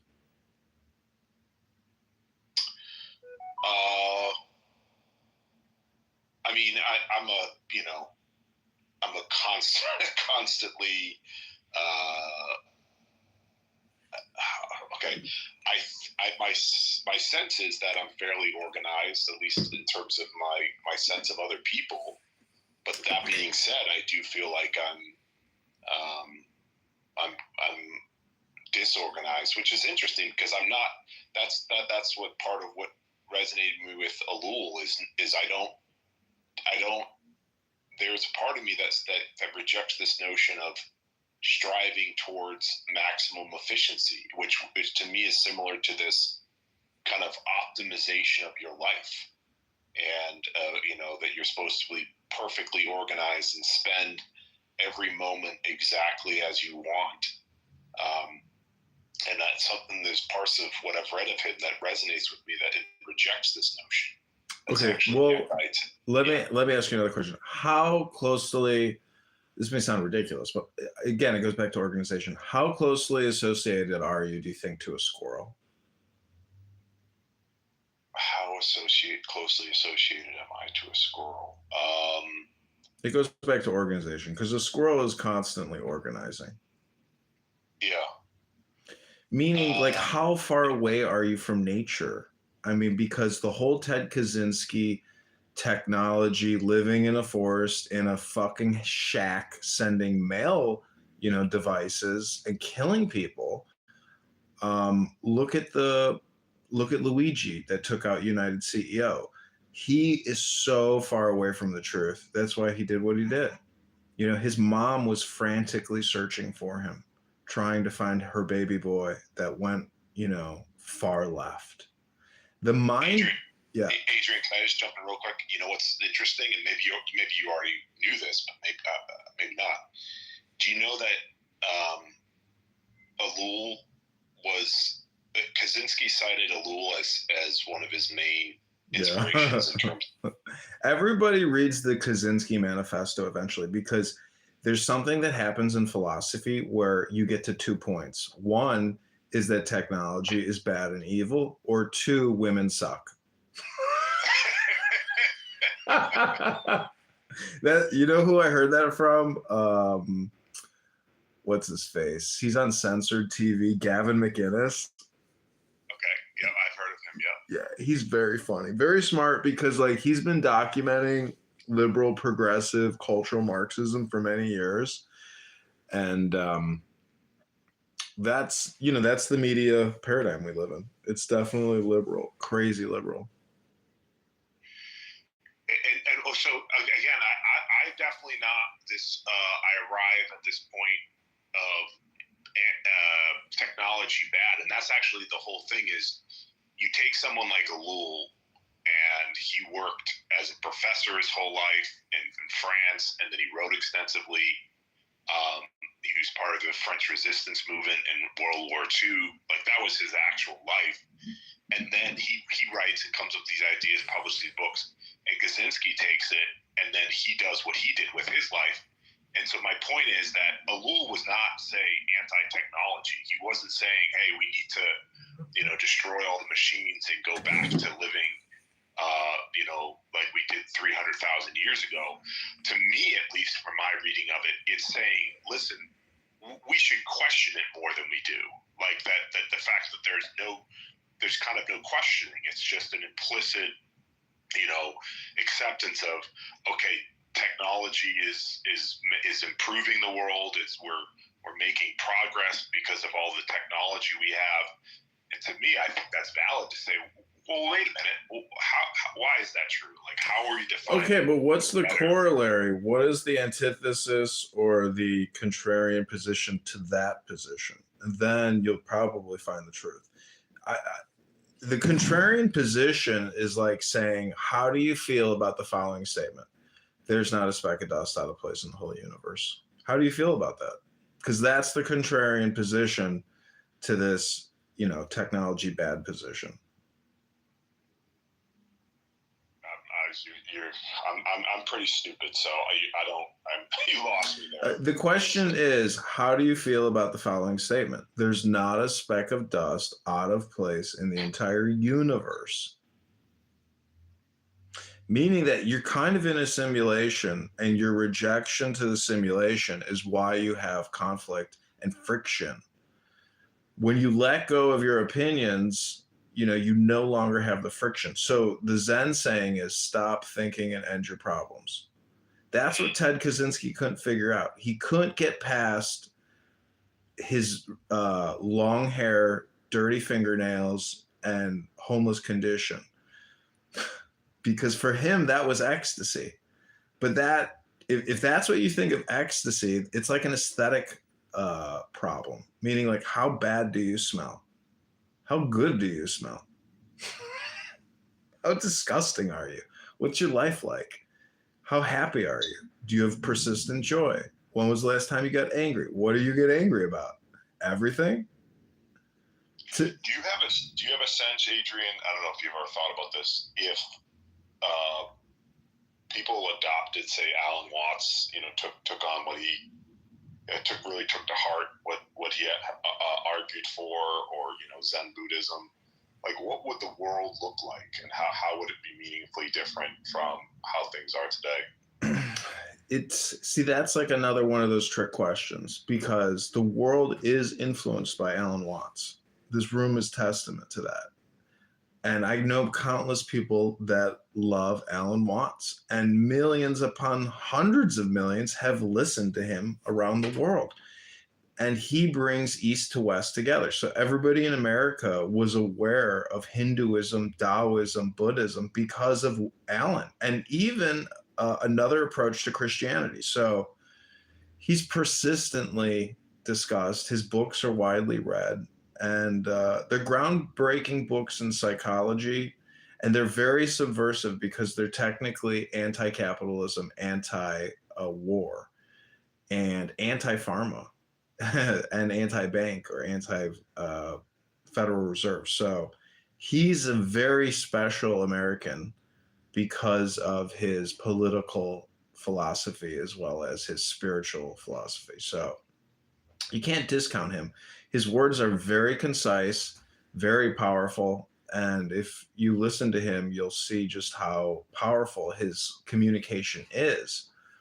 No, I have some. I came across him through Sam Harris, and Sam Harris on his app has Alan Watts' entire library.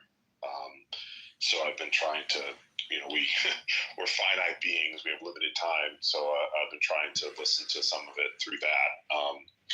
But yeah, I was just, wondering if it was, I guess, even turned up more so, right? So that we had, room upon room on Clubhouse, and, billions of people discussing his ideas in depth, even more than where they're at now. Like, how would that manifest in terms of the way the world is? I was just wondering. His concepts are universal, and people on this app are trying to grasp the concepts.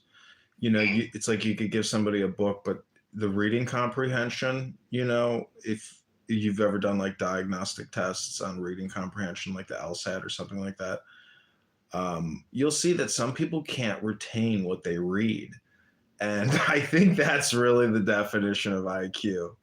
Give somebody a 3-page complicated document and then examine them on what they read. And you'll find out that a lot of people do not have reading comprehension or retainment. Retainment is the big problem, is how do you retain these highly complex, abstract concepts? So, but it's also on this app, it becomes like a public speaking debate contest, and a patience contest, and a kindliness contest, a joy contest. Like, there's all these layers in this onion called clown house or personality, where you see that some people are just very angry, toxic people, and they need their dopamine. People, the energy, I can feel it, where people just seem like to exude that just anger and toxicity, and it's like I really don't even want to be around them. Yeah, but I mean, that's the thing, is like, it's like being a bodhisattva and coming back on here and helping people crack their egg so their light can come out. But it's basically a fool's errand, especially if you're not even capturing it, to try to multiply it. And that's kind of what Alan Watts did with his podcasts and his recordings with his son, Mark, where they traveled the country and discussed enlightenment theory, which is really anger management theory, decision-making action theory. He helped people really rationalize hardcore Protestantism, hardcore Catholicism, because during his time, he was really preaching to a lot of Christians, or those questioning Christianity. he is a great therapist for a lot of people, because he says that God is within you and that all the people who are seeking for God are playing the fool's errand because they're going outside of themselves.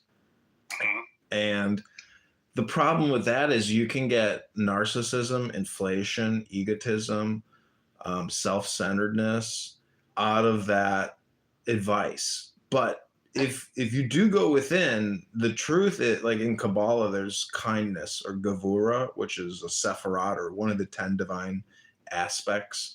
Kindness and friendliness is one of God's attributes. So if you know the 10 attributes of God, you know what you need to work on. And, you know, again, there's just a huge educational problem in this country. I could show you countless YouTube accounts of people living in the ghetto flashing their guns, literally on YouTube, and they've got millions of subscribers.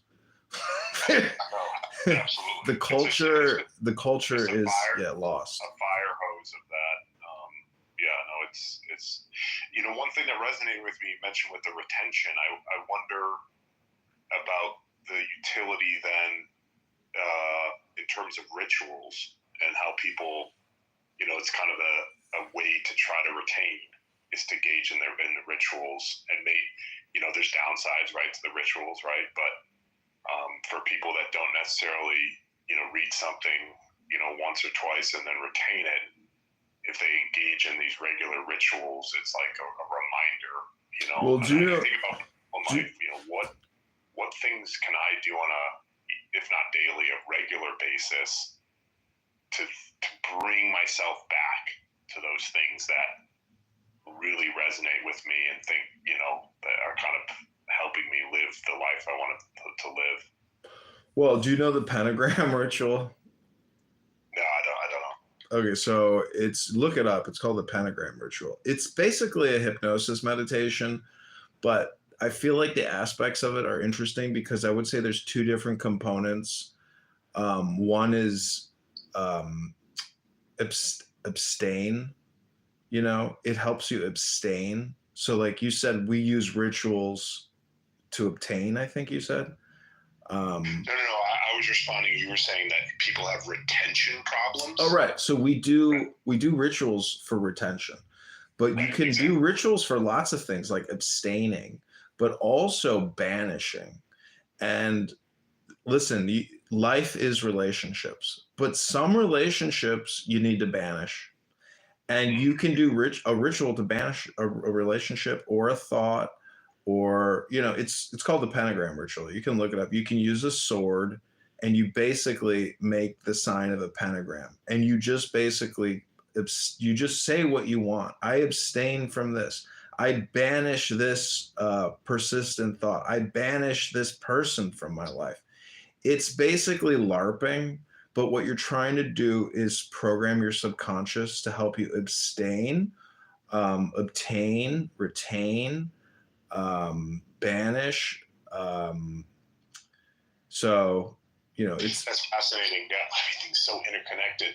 I was just reading about the recent work that's being done with chronic pain and neuroplasticity, and you know, they're finding where you know, it's just what you're talking about, where this idea of, you know, using your mind to basically say, listen, I'm not in pain, that this is not real, and the actual effects that it's having. They'll put people in MRI. Do you know who Dr. John Sarno is? 100%. Yeah. So I read his book. I was going through a breakup with a girl, lost all my money, and I'm having horrible back pain. You know, horrible, like life debilitating back pain. And I'm using the hot tub. I'm using the pool. But I'm not stretching. At the time, I wasn't really doing very comprehensive yoga and body mechanic, you know, adjustments. But the Dr. John Sarno book, when I read it, I basically started crying, and then like I was just like, I can't believe it, but like my back pain is like almost gone. Because I realized after I read that I do have a tremendous amount of pain, suffering, sadness, grief, anger, rage, violent anger, rage inside of me. Yes. You know, that like I am a caveman that wants to go conquer and kill, but I'm suppressing all of this energy, all of this angst, and my back pain like went away. And then, but I also realized the value of reading, because if you do have retainment, the information is being encoded in your DNA, and now my central nervous system is impacting all the pain that it's generating to distract me from all the grief and sadness in my life. So, you know, there's ways to hack your body and ways to hack your mind. If you want to hack your body, you got to hack your mind. Yes, 100%. Oh my, this is wow. Absolutely, this is something I'm working on. I'm not, definitely don't feel like I'm like 2% in, right? I'm 2% of the way there, addressing the lifetime worth of repressed emotions, repressed feelings. Like you said, it can be a lot of anger and rage.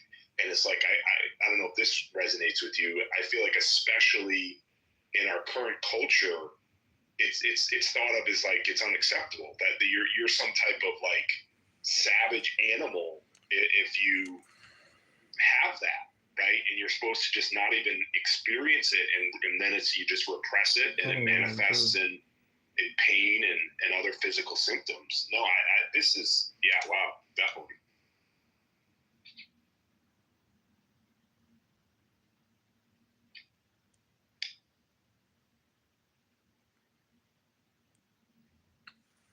Anyways, yeah, my friend one second, my friend Ethan told me about that Dr. John Sarno, and you know, he's a very smart guy, and so I got that book, and he was having bad back pain, and then once you realize that there's a mind-body connection, and it's not even a connection, it is mind-body, body-mind. That's the whole thing. You're one contiguous unit of mind and body, body and mind. Like you're almost like a floating spirit of thoughts and emotions.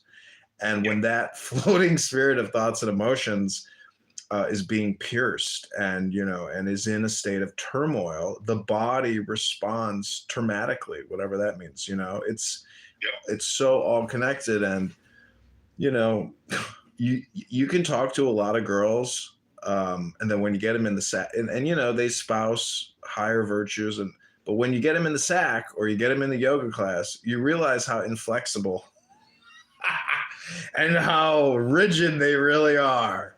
So flexibility is strength. What are you doing for flexibility and your what's your daily routine? What's your daily yoga routine is what I'm asking. Oh, you're asking that? Yeah, like what do you actually do yoga daily? I don't. Okay, so that would be the secret, because it's all the therapy you need wrapped up in a peanut, and you're the peanut. When you do the yoga poses and you do the breathing and you realize how bad biomechanically you are off, you know, that you can't do this rotation, you can't hold this pose, like you'll realize that your mental emotional strength is your body physical strength. Your body physical strength and flexibility strength is your emotional mental strength. It is a mind-body paradigm. And the moment you begin doing more yoga, you will see more psychological relief, flexibility, strength, endurance, love, joy. Yoga sets you free, because if you have back pain, you're not happy in the subconscious, and your body's not happy. So yoga really is the secret. Yoga means union, unity, yolk and egg, oneness. So work on your yoga and you will work on your mind faster than any other way possible. Yeah, I gotta do more yoga.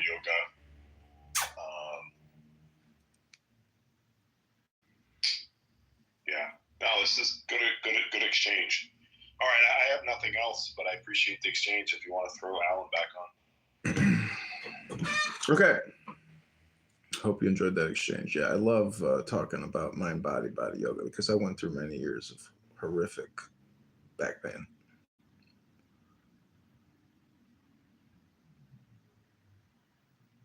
Okay, we're going to return to Alan Watts.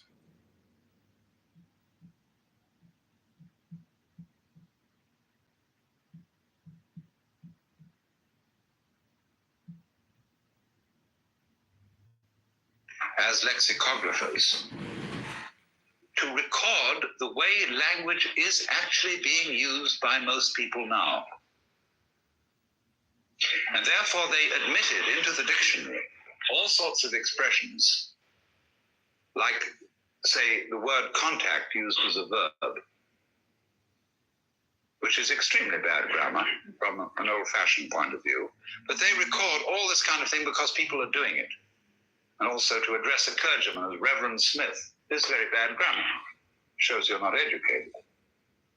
But the dictionary now records this use as something legitimate. And the most marvelous review of this dictionary was written by Dwight MacDonald in the New Yorker, who said the lexicographers have abdicated their responsibility. It's true that language should live and should change. But if the lexicographers give in entirely to this, there are no standards. Now this, you see, is an ethical question, but it's put in the form of language. Now what are we to do about that? There are certain people who argue that English as spoken in London in 1910 by the upper class people who had public school and university training is the right English language. If you get, for example, such a book as Fowler's Modern English Usage, you will find a marvelous guide to a certain epoch of correct English with very funny and sharp criticism of variations from this. For example, let's consider just one word, to dig, which has become extremely common in American speech. I dig you. What advantage does this word have over appreciate or enjoy or understand? Now, you must admit it does have a little bit of advantage. I appreciate you. I enjoy what you say. I understand what you say. Man, I dig what you say. Has a degree more of intimacy. It means that you and I belong to the same club. We probably smoke pot. So we've got a little secret between ourselves that appreciate doesn't share, enjoy doesn't share, understand doesn't share. So it becomes a word of a subculture that has certain practices that are outlawed by the culture at large. Now, here you see the dictionary people are confronted with a dilemma. They have to be authorities because there must be rules. If there aren't any rules of language, we can never understand each other. If I refer to this 1 minute as a table, the next minute as a boojum, the next minute as a sub-dub, can't even spell that. You don't know what I'm talking about. But because we have agreed rules of language, just as we have agreed rules on which side of the road we shall drive on, and what kind of things we shall eat our dinner out of, and with what implements, and what sort of things we're going to eat anyway, we can have a community. We can't have a community if that's what we want. And incidentally, that's what we are, unless we have agreed rules. Now, the problem with ethics in general is this, that to find out how ought we to behave, people look up the past. And they say, now, Moses gave us 10 commandments. And those 10 commandments are sacrosanct. You've got to go back to those. But you know, when you come to be, I'm 50 years old now, and I have 5 grandchildren. And I realize how stupid my grandfather was, because I've attained the same age. In other words, I know how little he knew. Although when I was a little boy, he seemed to me marvelous authority. So constantly there's a tendency in us to look back to the past and say there are certain tried and true rules which people have followed for centuries. And they work. And we should adhere to the old rules. That's partly true. It's a very important truth, as a matter of fact. Just so long as it isn't made an absolute truth. Then it becomes dangerous. Because while those people themselves who are in our past were adhering to their tried and true rules, they were also inventing things. They were trying new experiments. And so here's the parallel between ethics and language. If a language is dead, like Latin, it tends not to invent any new words. Although, as a matter of fact, at the Vatican Council, where all the debates are carried on in Latin, they have to have Latin words for things like telephone, automobile, and so on. But on the whole, the theological debates in Latin utterly resist new words. And so in India, where theological debates are carried on in Sanskrit, which is likewise a dead language, which is no longer used in living speech, but simply a language among scholars, they have no new words. But a living language is constantly inventing new words and new forms of grammatical expression. You are watching now a time in which the sentence is going out of existence. The subject, verb, predicate form of expressing yourself is lapsing from our literature, and yet our literature remains perfectly intelligible. I mean, except a guy like Burroughs, who's now advocating making a manuscript, then cutting it in 4 pieces and rearranging them so that it reads a different way across and all that jazz. But by and large, the language must keep moving. Now then, what's the duty of the grammarian and the lexicographer? His duty is to keep everybody informed of the changes that are being made. He tells you all these new things are current, and in terms of what you're used to, the old language, that's the language he uses for the definitions. You know, he has dig. It has this meaning to put a spade in the ground and move the soil.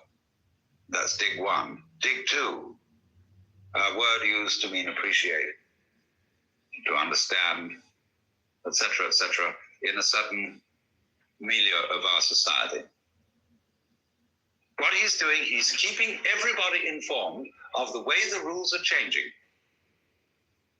And by those means, we can all keep up with it and know what's happening. Now, we don't feel any violence exercised upon us when we observe the rules of language. It is not a crime, punishable by imprisonment, to speak bad English. It may be a crime to tell a lie or to speak a libel, but to disobey the rules of English is not a crime. All that happens is you're not understood. And this is a very healthy situation because we have very little trouble as a consequence in getting people to be more or less intelligible.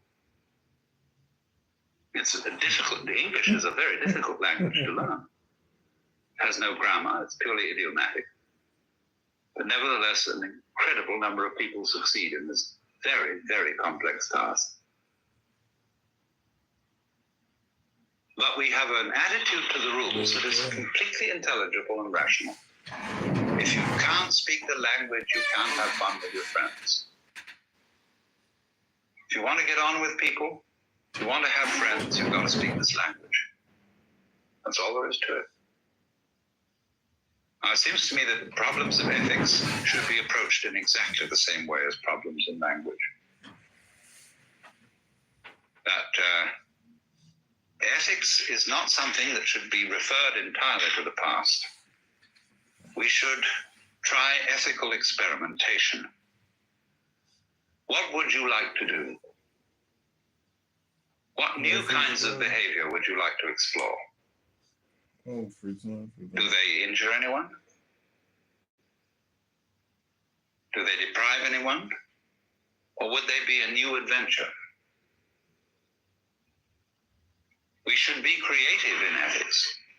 We should make out new patterns of ethical behavior, just as we make out new patterns of language in our effort to describe new experiences. That's what it is. I mean, I've been involved very deeply in the problem of finding language that is intelligible for experiences that people haven't had. My whole work as a writer has been devoted to the study of the psychology of religion and of religious experiences, mystical experiences, things that are supposed to be ineffable, which means unutterable. But I maintain they can be uttered if you're clever enough. So I went from that into the study of changes of consciousness brought about by certain kinds of drugs, and said, I will describe what is going to happen because I would love to be able to meet this challenge. And so, but in doing this, I have to invent languages. But I have to somehow say, in terms of your language, this is the old language, what my new language means. So in the same way, why don't we invent new forms of behavior? We got to be stuck with all the forms of behavior we've always been accustomed to. Why not try something different? And see if it works. Now, what does it mean works? That's the question, isn't it? Then we get down to what games work. Now, let's take an illustration. I'll give you 3 games. First is tic-tac-toe. The second is something of the level of chess or bridge or poker. And the third is 3-dimensional chess. I want nothing. Now, tic-tac-toe is a game that reduces itself to tossing a coin. Who's going to start? Because if you know how to play tic-tac-toe, you win every time you have the first start. So it becomes boring. A game, as we say, with no future in it. Now let's go to the other extreme, which is 3-dimensional chess. I don't know if you've ever tried to play this. You play it on 8 boards, representing the 8 levels of a cube. See, a chessboard is 8 by 8. All right, pile 8 boards, as it were, on a high rise. And then play the men, the same set of men, through the boards. Imagine a knight's move inside a cube. Well, most people say this is absolutely too complex for me to follow. I am the magician. I can't keep up with this at all. You have to be a super intellect to do this. I mean, chess is a complicated enough game on a surface.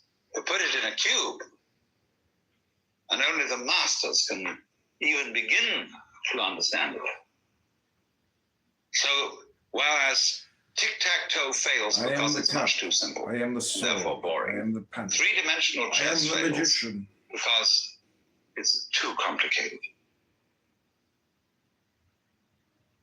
Now, why is tic-tac-toe so boring?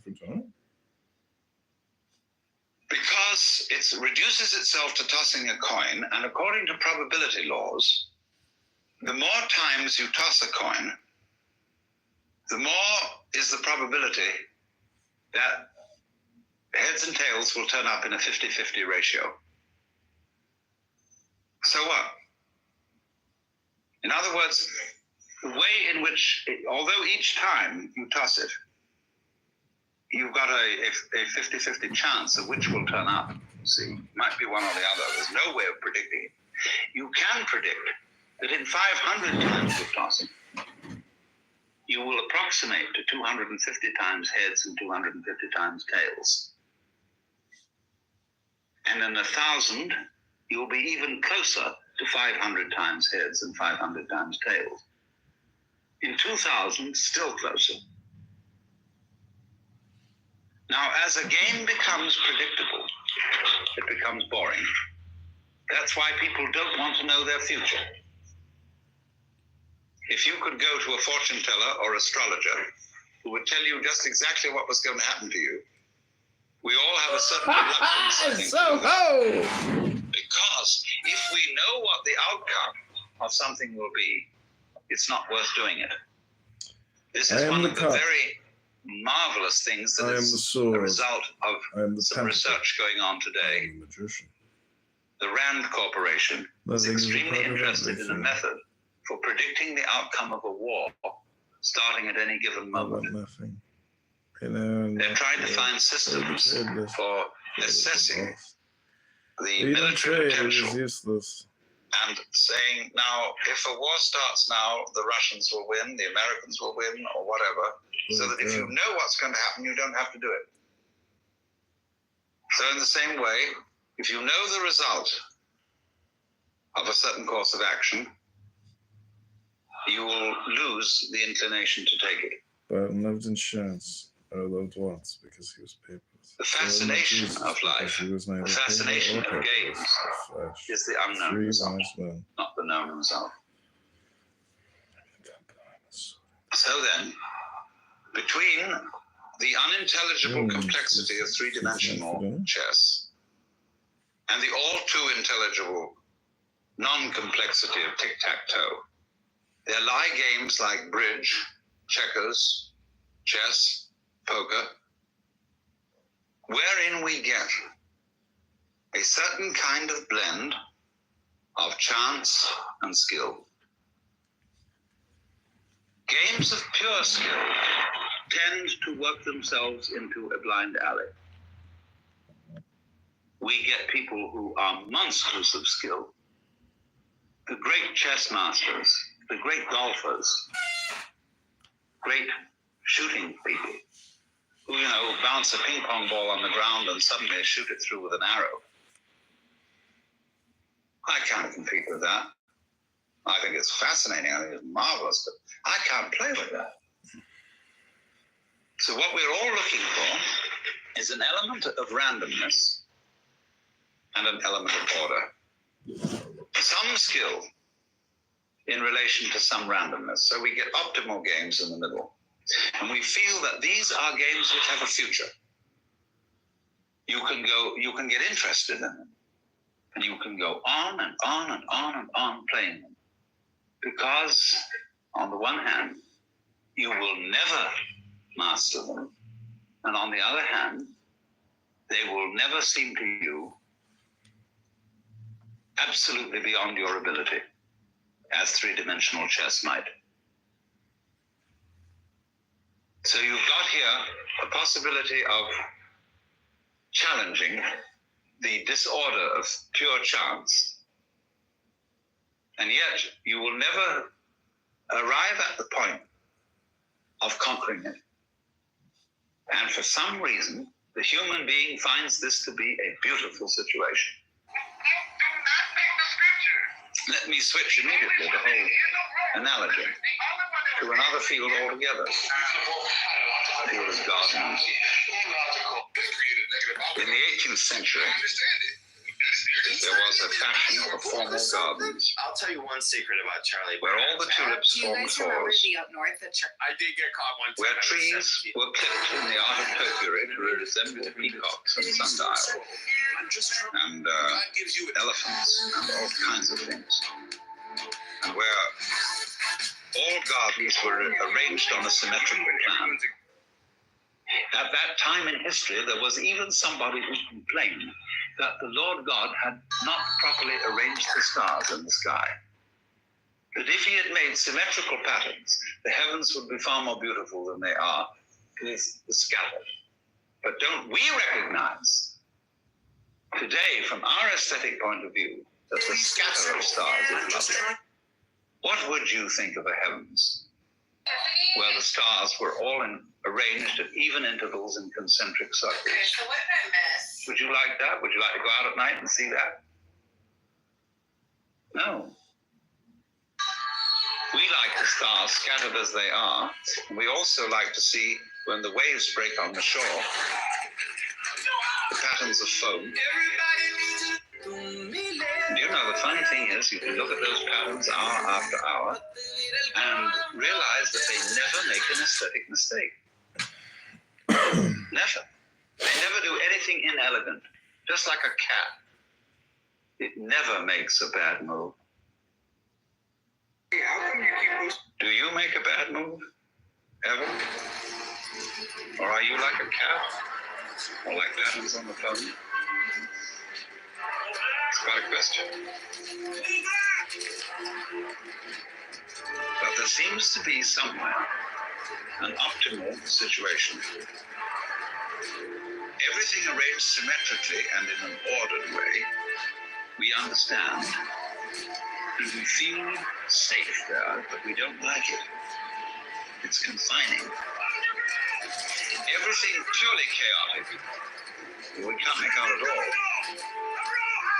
But there's somewhere a middle ground in relation to whatever degree of complexity the human nervous system has attained. There is a middle ground which we feel comfortable in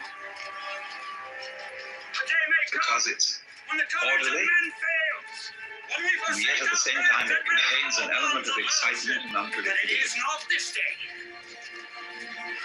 And the balance of these two things is what we call the good life.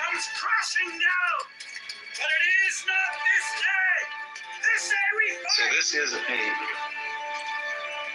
practical application of the theory of games behavior. You've got to have two ingredients, you see. The ingredient of control and the ingredient of no control. And always be sure you have both. Now, we're living in a culture that is opposed to this, which believes that life can be controlled. That wants, or thinks it wants, it doesn't really want, but thinks it wants, to cut out the random element. And so we constantly say, there should be a law against it, whatever it is. And we are, by doing that, by working in that direction, we are going to create for ourselves a society, a culture in which everything is regulated. It will be safe that way. Today in Beverly Hills, California, you can't go out at night and take an easy stroll for several blocks before a police car will overtake you and say, what are you doing? They say, I'm just taking a walk. Well, you're a suspicious character. What are you walking for? Don't you own a car? Get off the road. We don't want strangers wandering around here. So whenever you want to go anywhere, you have to get in your damn car and go, you're not allowed to walk. So in the same way, you want to start a business, you want to make shoes and sell them somewhere to someone, you want to raise avocado pears and put them mildly on the market just to make a little money, what happens? I have a friend who raised avocado pears. A man came from the Department of Commerce with a 500-page form of the He said, I don't have a secretarial staff.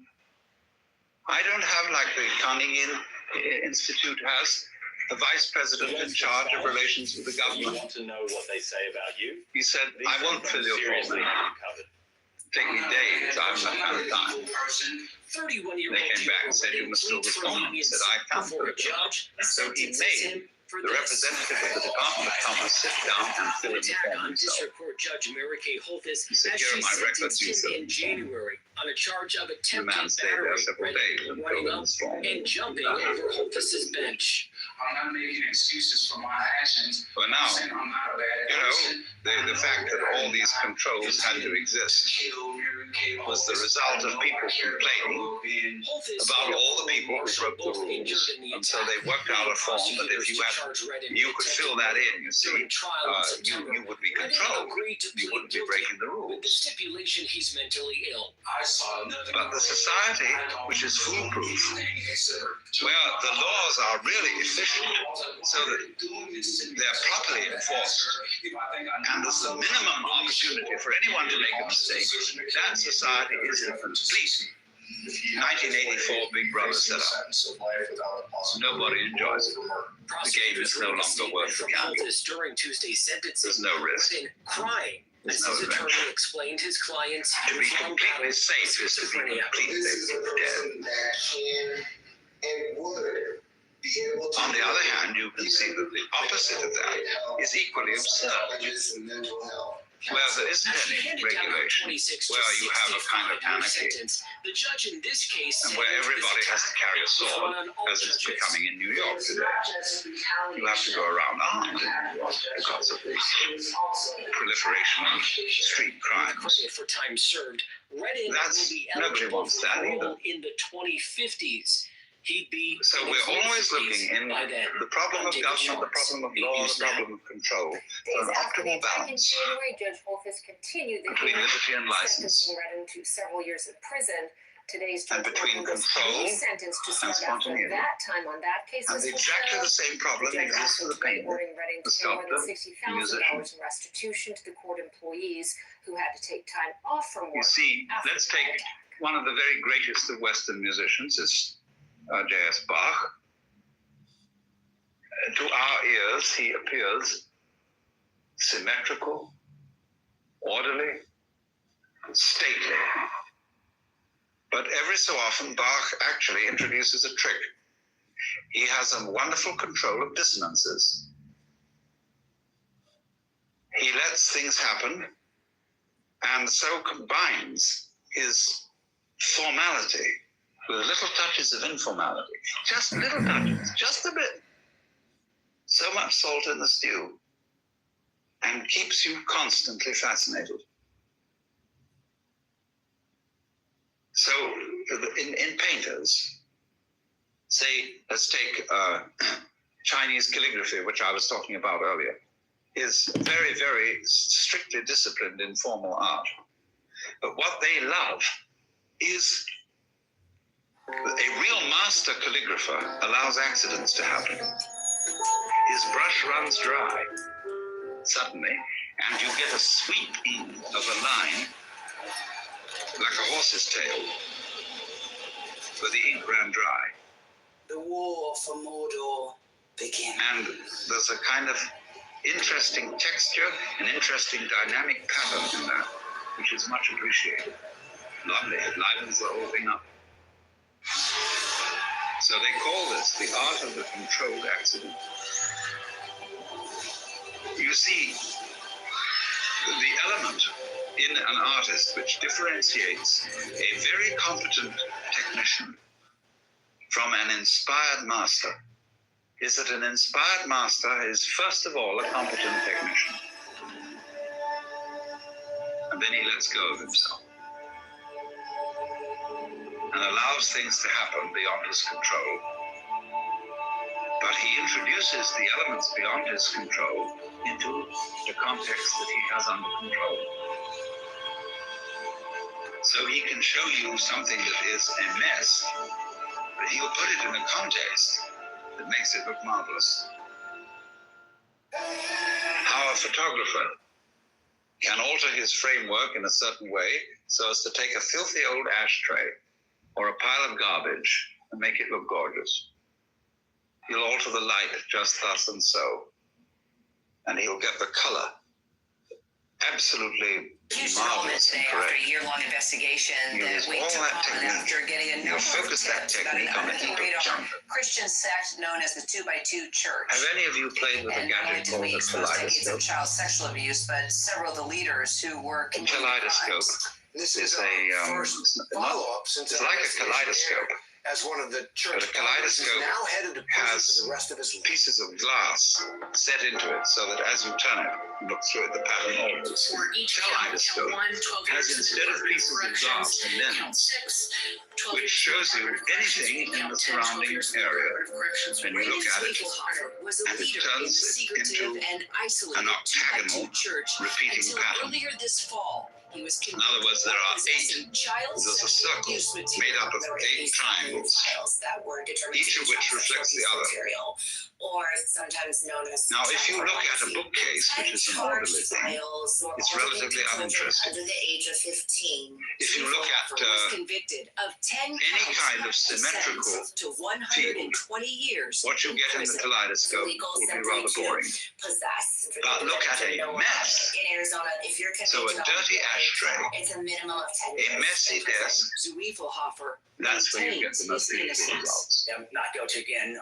So apparently, the way we human beings that I knowingly did this. Zwiefelhofer, who is That's 61, what we want to had been see. a tech CEO. We want to Ex-members see tell us he was also a 2x2 the church junkie elder and the on and orderly off for decades. thrown together. An elder leads a group of members in their And either one of them, either one extreme, will horrify us. always children present in the home meetings. The church But is if you so put them secretive together, and it isolated. swings. Most people haven't even heard of it.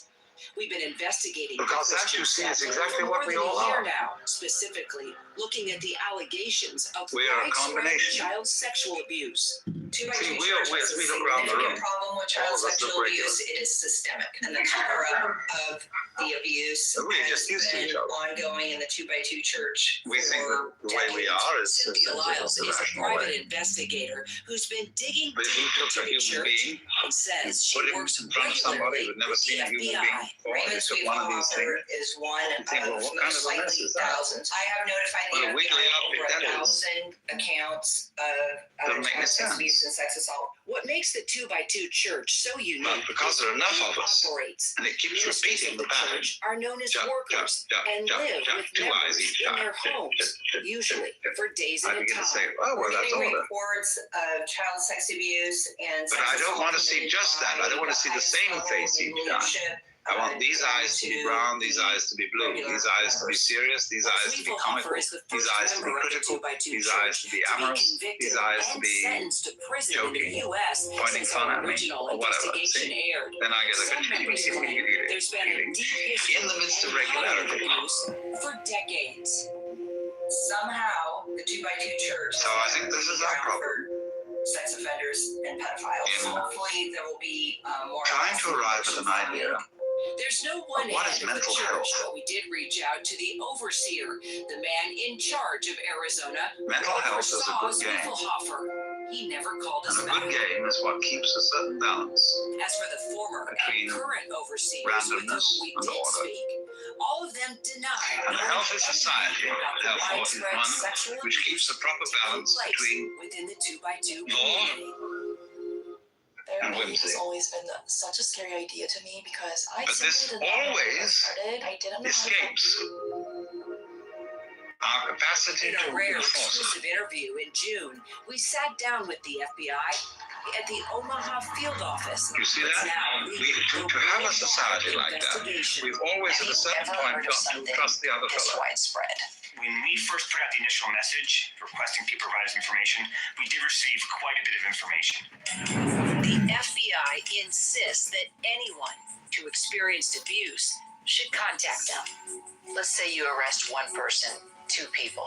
Is that it? The FBI focuses, in general, on bringing cases from local to global. The FBI doesn't stop at just an initial arrest. We will follow the evidence wherever it leads. We spoke to dozens of alleged victims of child sexual abuse across more than 30 states.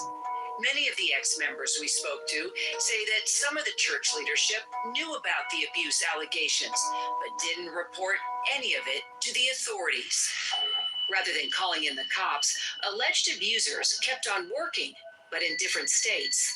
The shuffling of abusers from state to state to state, from country to country to country is common. Get the abuser out of Dodge. The belief that their one true way Their interpretation of God's law supersedes man's. All these institutions think they're above the law because God is on their side. These institutions are havens for sexual abusers. And the child cannot protect the child. Protection so many members say they never had. There's Cheryl Owings in North Carolina, who says her abuse began when she was 7 in 1955. Laura Lee Brown in California, who says she was 9. And there's a girl in Montana whose family says she was just 2 years old. She is now 13. Sherry Autry says she was 14 when a worker named Steve Rose moved into her home.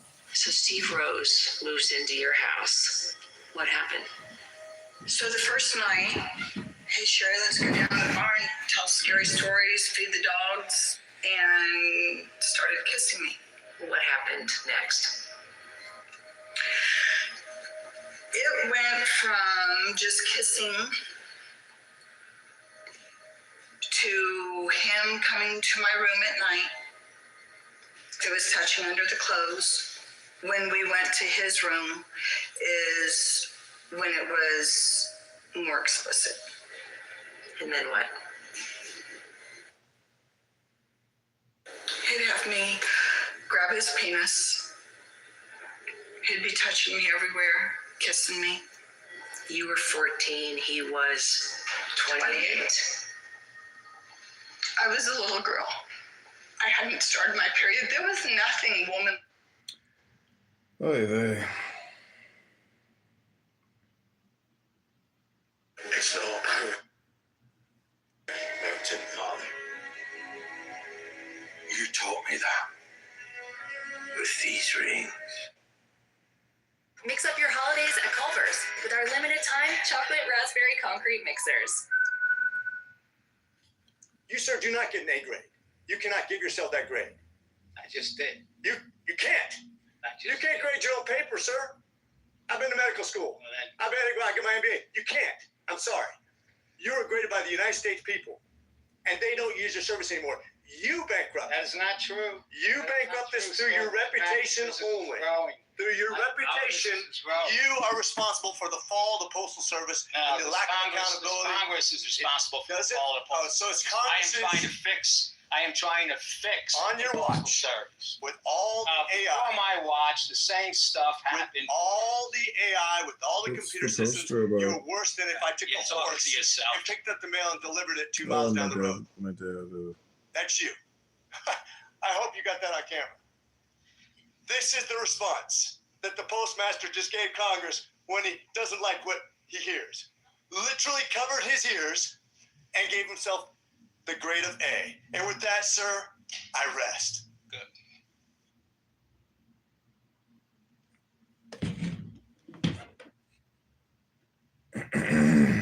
And thank you for deferring to some of our colleagues here. That was very kind. Yes, absolutely. Thank you, Mr. Chairman. Mr. DeJoy, good to see you. Let me ask you about the regional transportation optimization plan. A couple of my colleagues had questions about this. Now, and maybe you can clear up some things for me. My understanding is that this plan will eliminate end-of-day collection at post offices that are located more than 50 miles from a hub. Is that basically correct?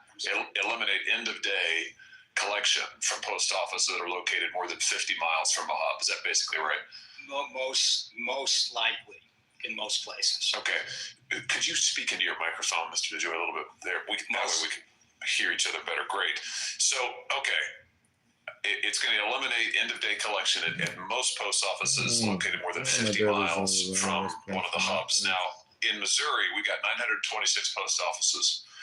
754 of them are more than 50 miles from a hub. And that accounts for 50% of my state's population. And I understand that under your own agency's projections, 68% of rural single-piece first-class mail will get downgraded under this plan. That's going to be half my state. Can you walk me through that? Yeah. So I don't I would have to look at what we're saying in terms of local cancellation, because I think in Missouri we decided to keep another local cancellation plan, but it'll be one or two plans. So to some certain extent, you're right that there's a bunch of offices that are outside the that would get the, what we say is the plus 1 day, where we would send a truck out when we deliver mail and take it back, which is an obvious cure for an inefficient process. We will then accelerate within the reach of the plant that it goes to. We will accelerate through the system, so we'll pick up time there, and across the country we'll pick up time because we will deploy operating practices that get us on the road about 4 hours early. Right, so that's going to get us further. With regard to the impact, the 68%,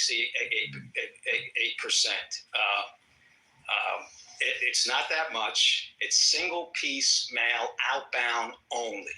So all mail with 88% of mail originates from within a 50-mile radius, and all that delivery will be picked up by that 4-hour process moving through the system. So all delivery to all your constituents everywhere will be better in terms of the delivery side. It's only the outbound collections that come and go through this, that get the extra day, that within the 1, 2, 3, 4, and 5 day span that we have right now, okay, a 2 day may go to 3 day, a 3 day may go to 4 day, a 4 day may go to 5 day, but nothing's going beyond 5 days.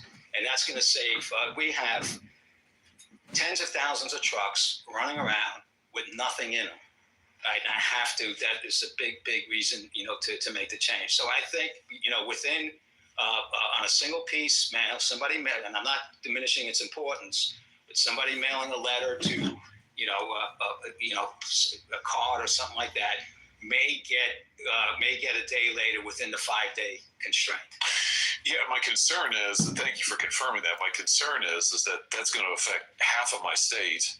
754 of my state's post offices.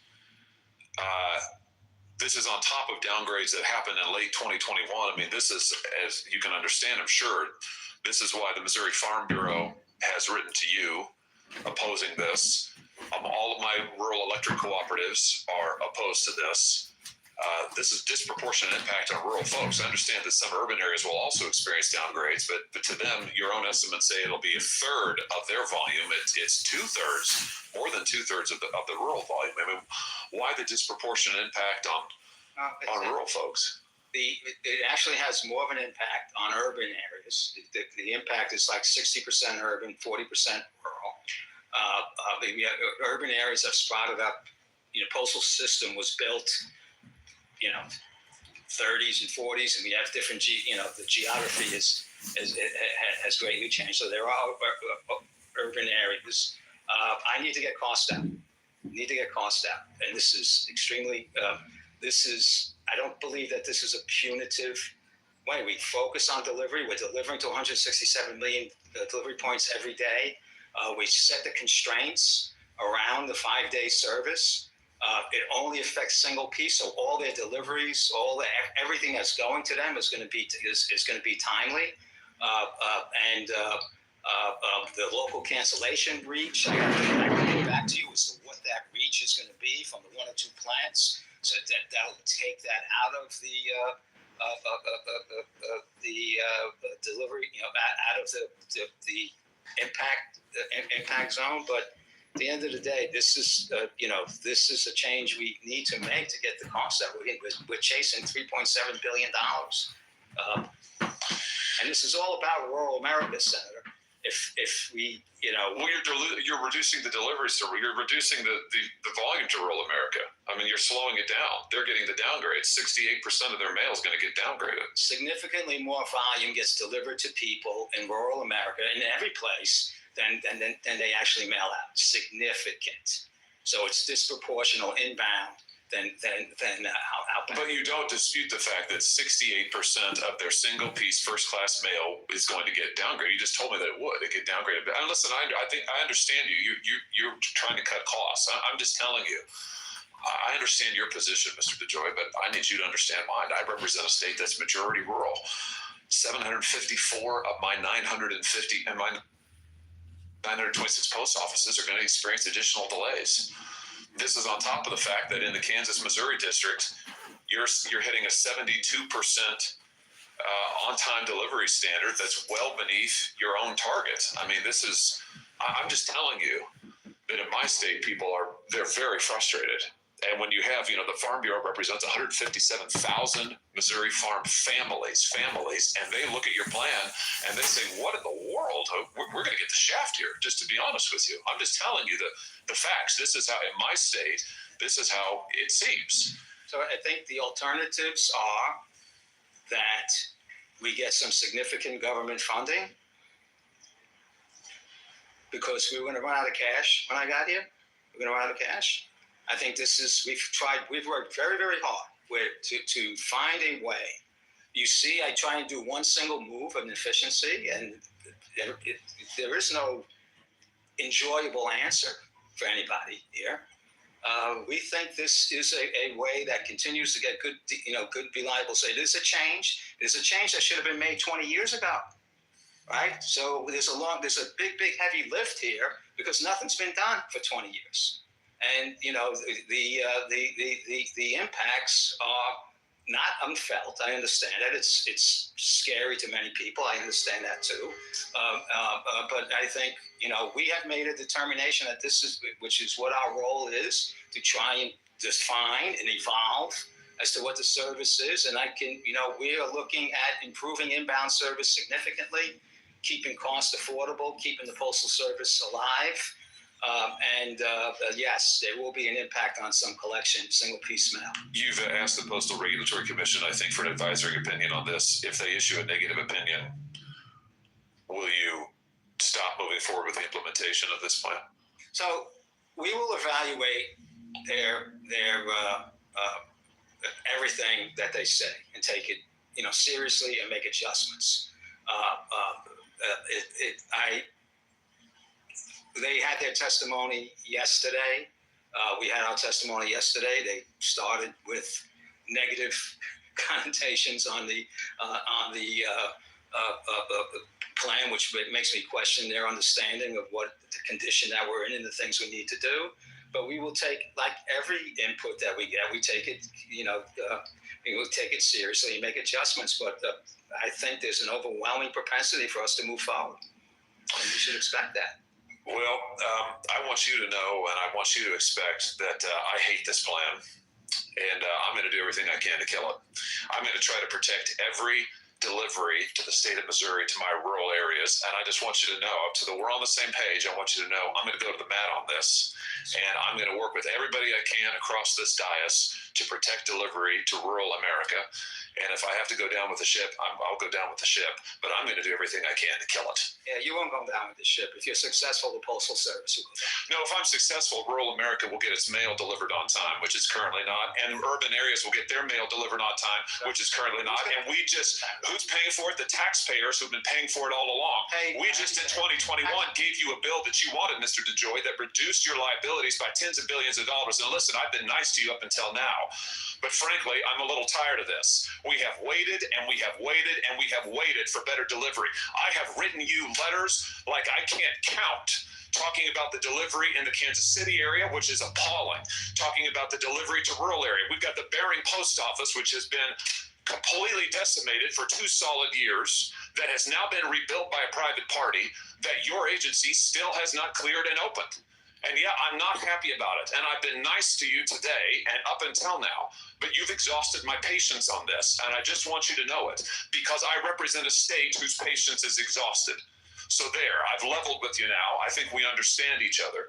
But I want to see service to my state and the rural areas of my state preserved. And in the urban areas, I want to see it get better and meet the standard. And I want the Bering Post Office rebuilt and opened like you promised me it would be when we were here in April, and it still isn't as we sit here in December. So that's my piece. That's where we are, just so we understand each other. And I look forward to working with you going forward. Yeah, I understand you. I don't think you understand me. Senator Marshall? Senator Marshall, you're recognized for your questions. Thank you, Chair.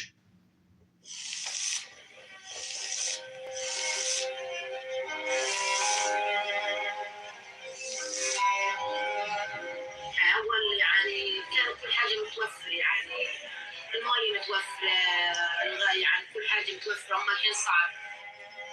أيام زمان عاد بيلعبن بفرفتين بيقرن بيتعلمن الحين فيش تعليم ولا في ولا إشي يعني. وعمره سنة و4 شهور يعني معاه 6 أغذية يورف أعضائه ما بيقدر يمشي يقدر يتحرك يحبي ولا حاجة.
Medication makes it difficult to communicate.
I saw mommy kissing Santa Claus.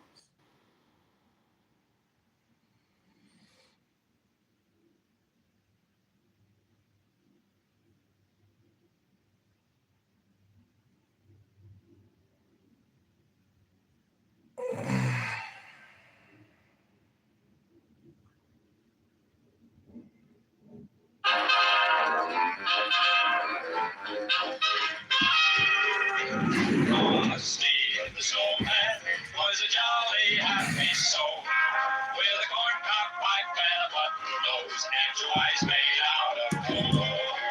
Frosty the Snowman is a fairy tale, they say. He was made of snow, but the children know how he came to life one day. There must have been some magic in that old silk hat they found, for when they placed it on his head, he began to dance around. Oh, Frosty the Snowman was alive as he could be, and the children say he could laugh and play just the same as you and me.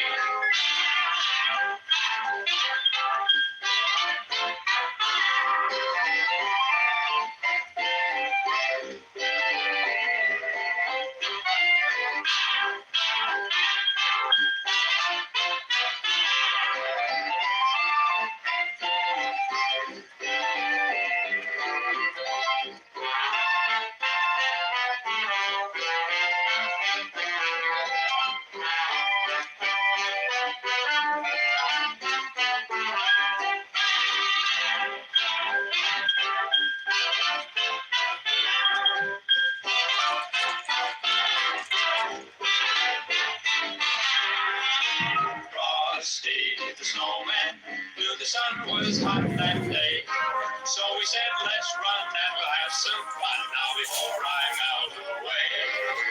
Down to the village with a broomstick in his hand, running here and there all around the square, saying, catch me if you can. He led them down the streets of town right to the traffic cop, and he only paused a moment when he heard him holler, stop. Poor Frosty the Snowman had to hurry on his way, but he waved goodbye saying, don't you cry, I'll be back again someday. Thumpity, thump, thump, thumpity. Oh, Miss Parker, can you please? Frosty go. Oh, God. Thumpity, thump, thump, thumpity, thump, thump, over the hills of snow. That was absolutely ridiculous. But I love your solutions. Has a face with a nicest grin. He's a jolly old man with a nice suit and whiskers on his chin. He brings toys for girls and boys to be good as it should have been. He's a jolly old man in the bright red suit and the whiskers on his chin. He keeps a page on everyone. He knows who's misbehaved, but for those who are good the whole year round, you should see the gifts he saved. So if you want a pretty doll or a top, double hop and spin. Or if you want a sewing set or a wagon to ride in, make sure you're good as you can be, and there's lovely things you win. The old man in the bright red suit and the whiskers on his chin. Jolly old man in the bright red suit and the whiskers on his chin.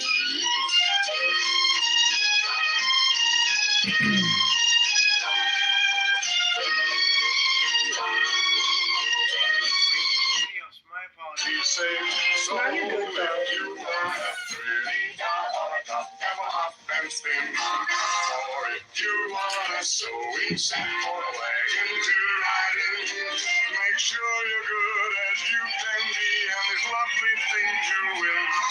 From the jolly old man in the bright red suit and whiskers on his chin. The jolly old man in the bright red suit and whiskers on his chin.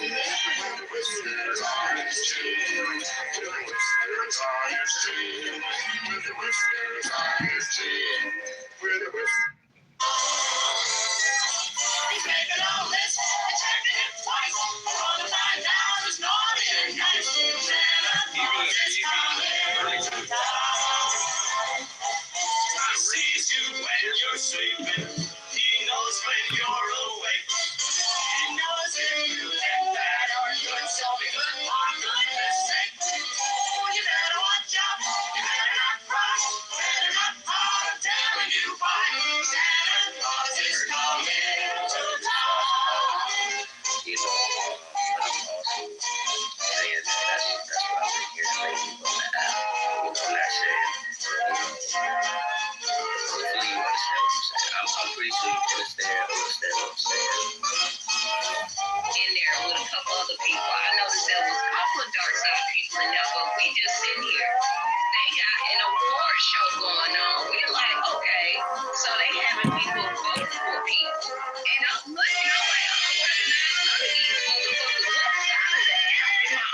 We went back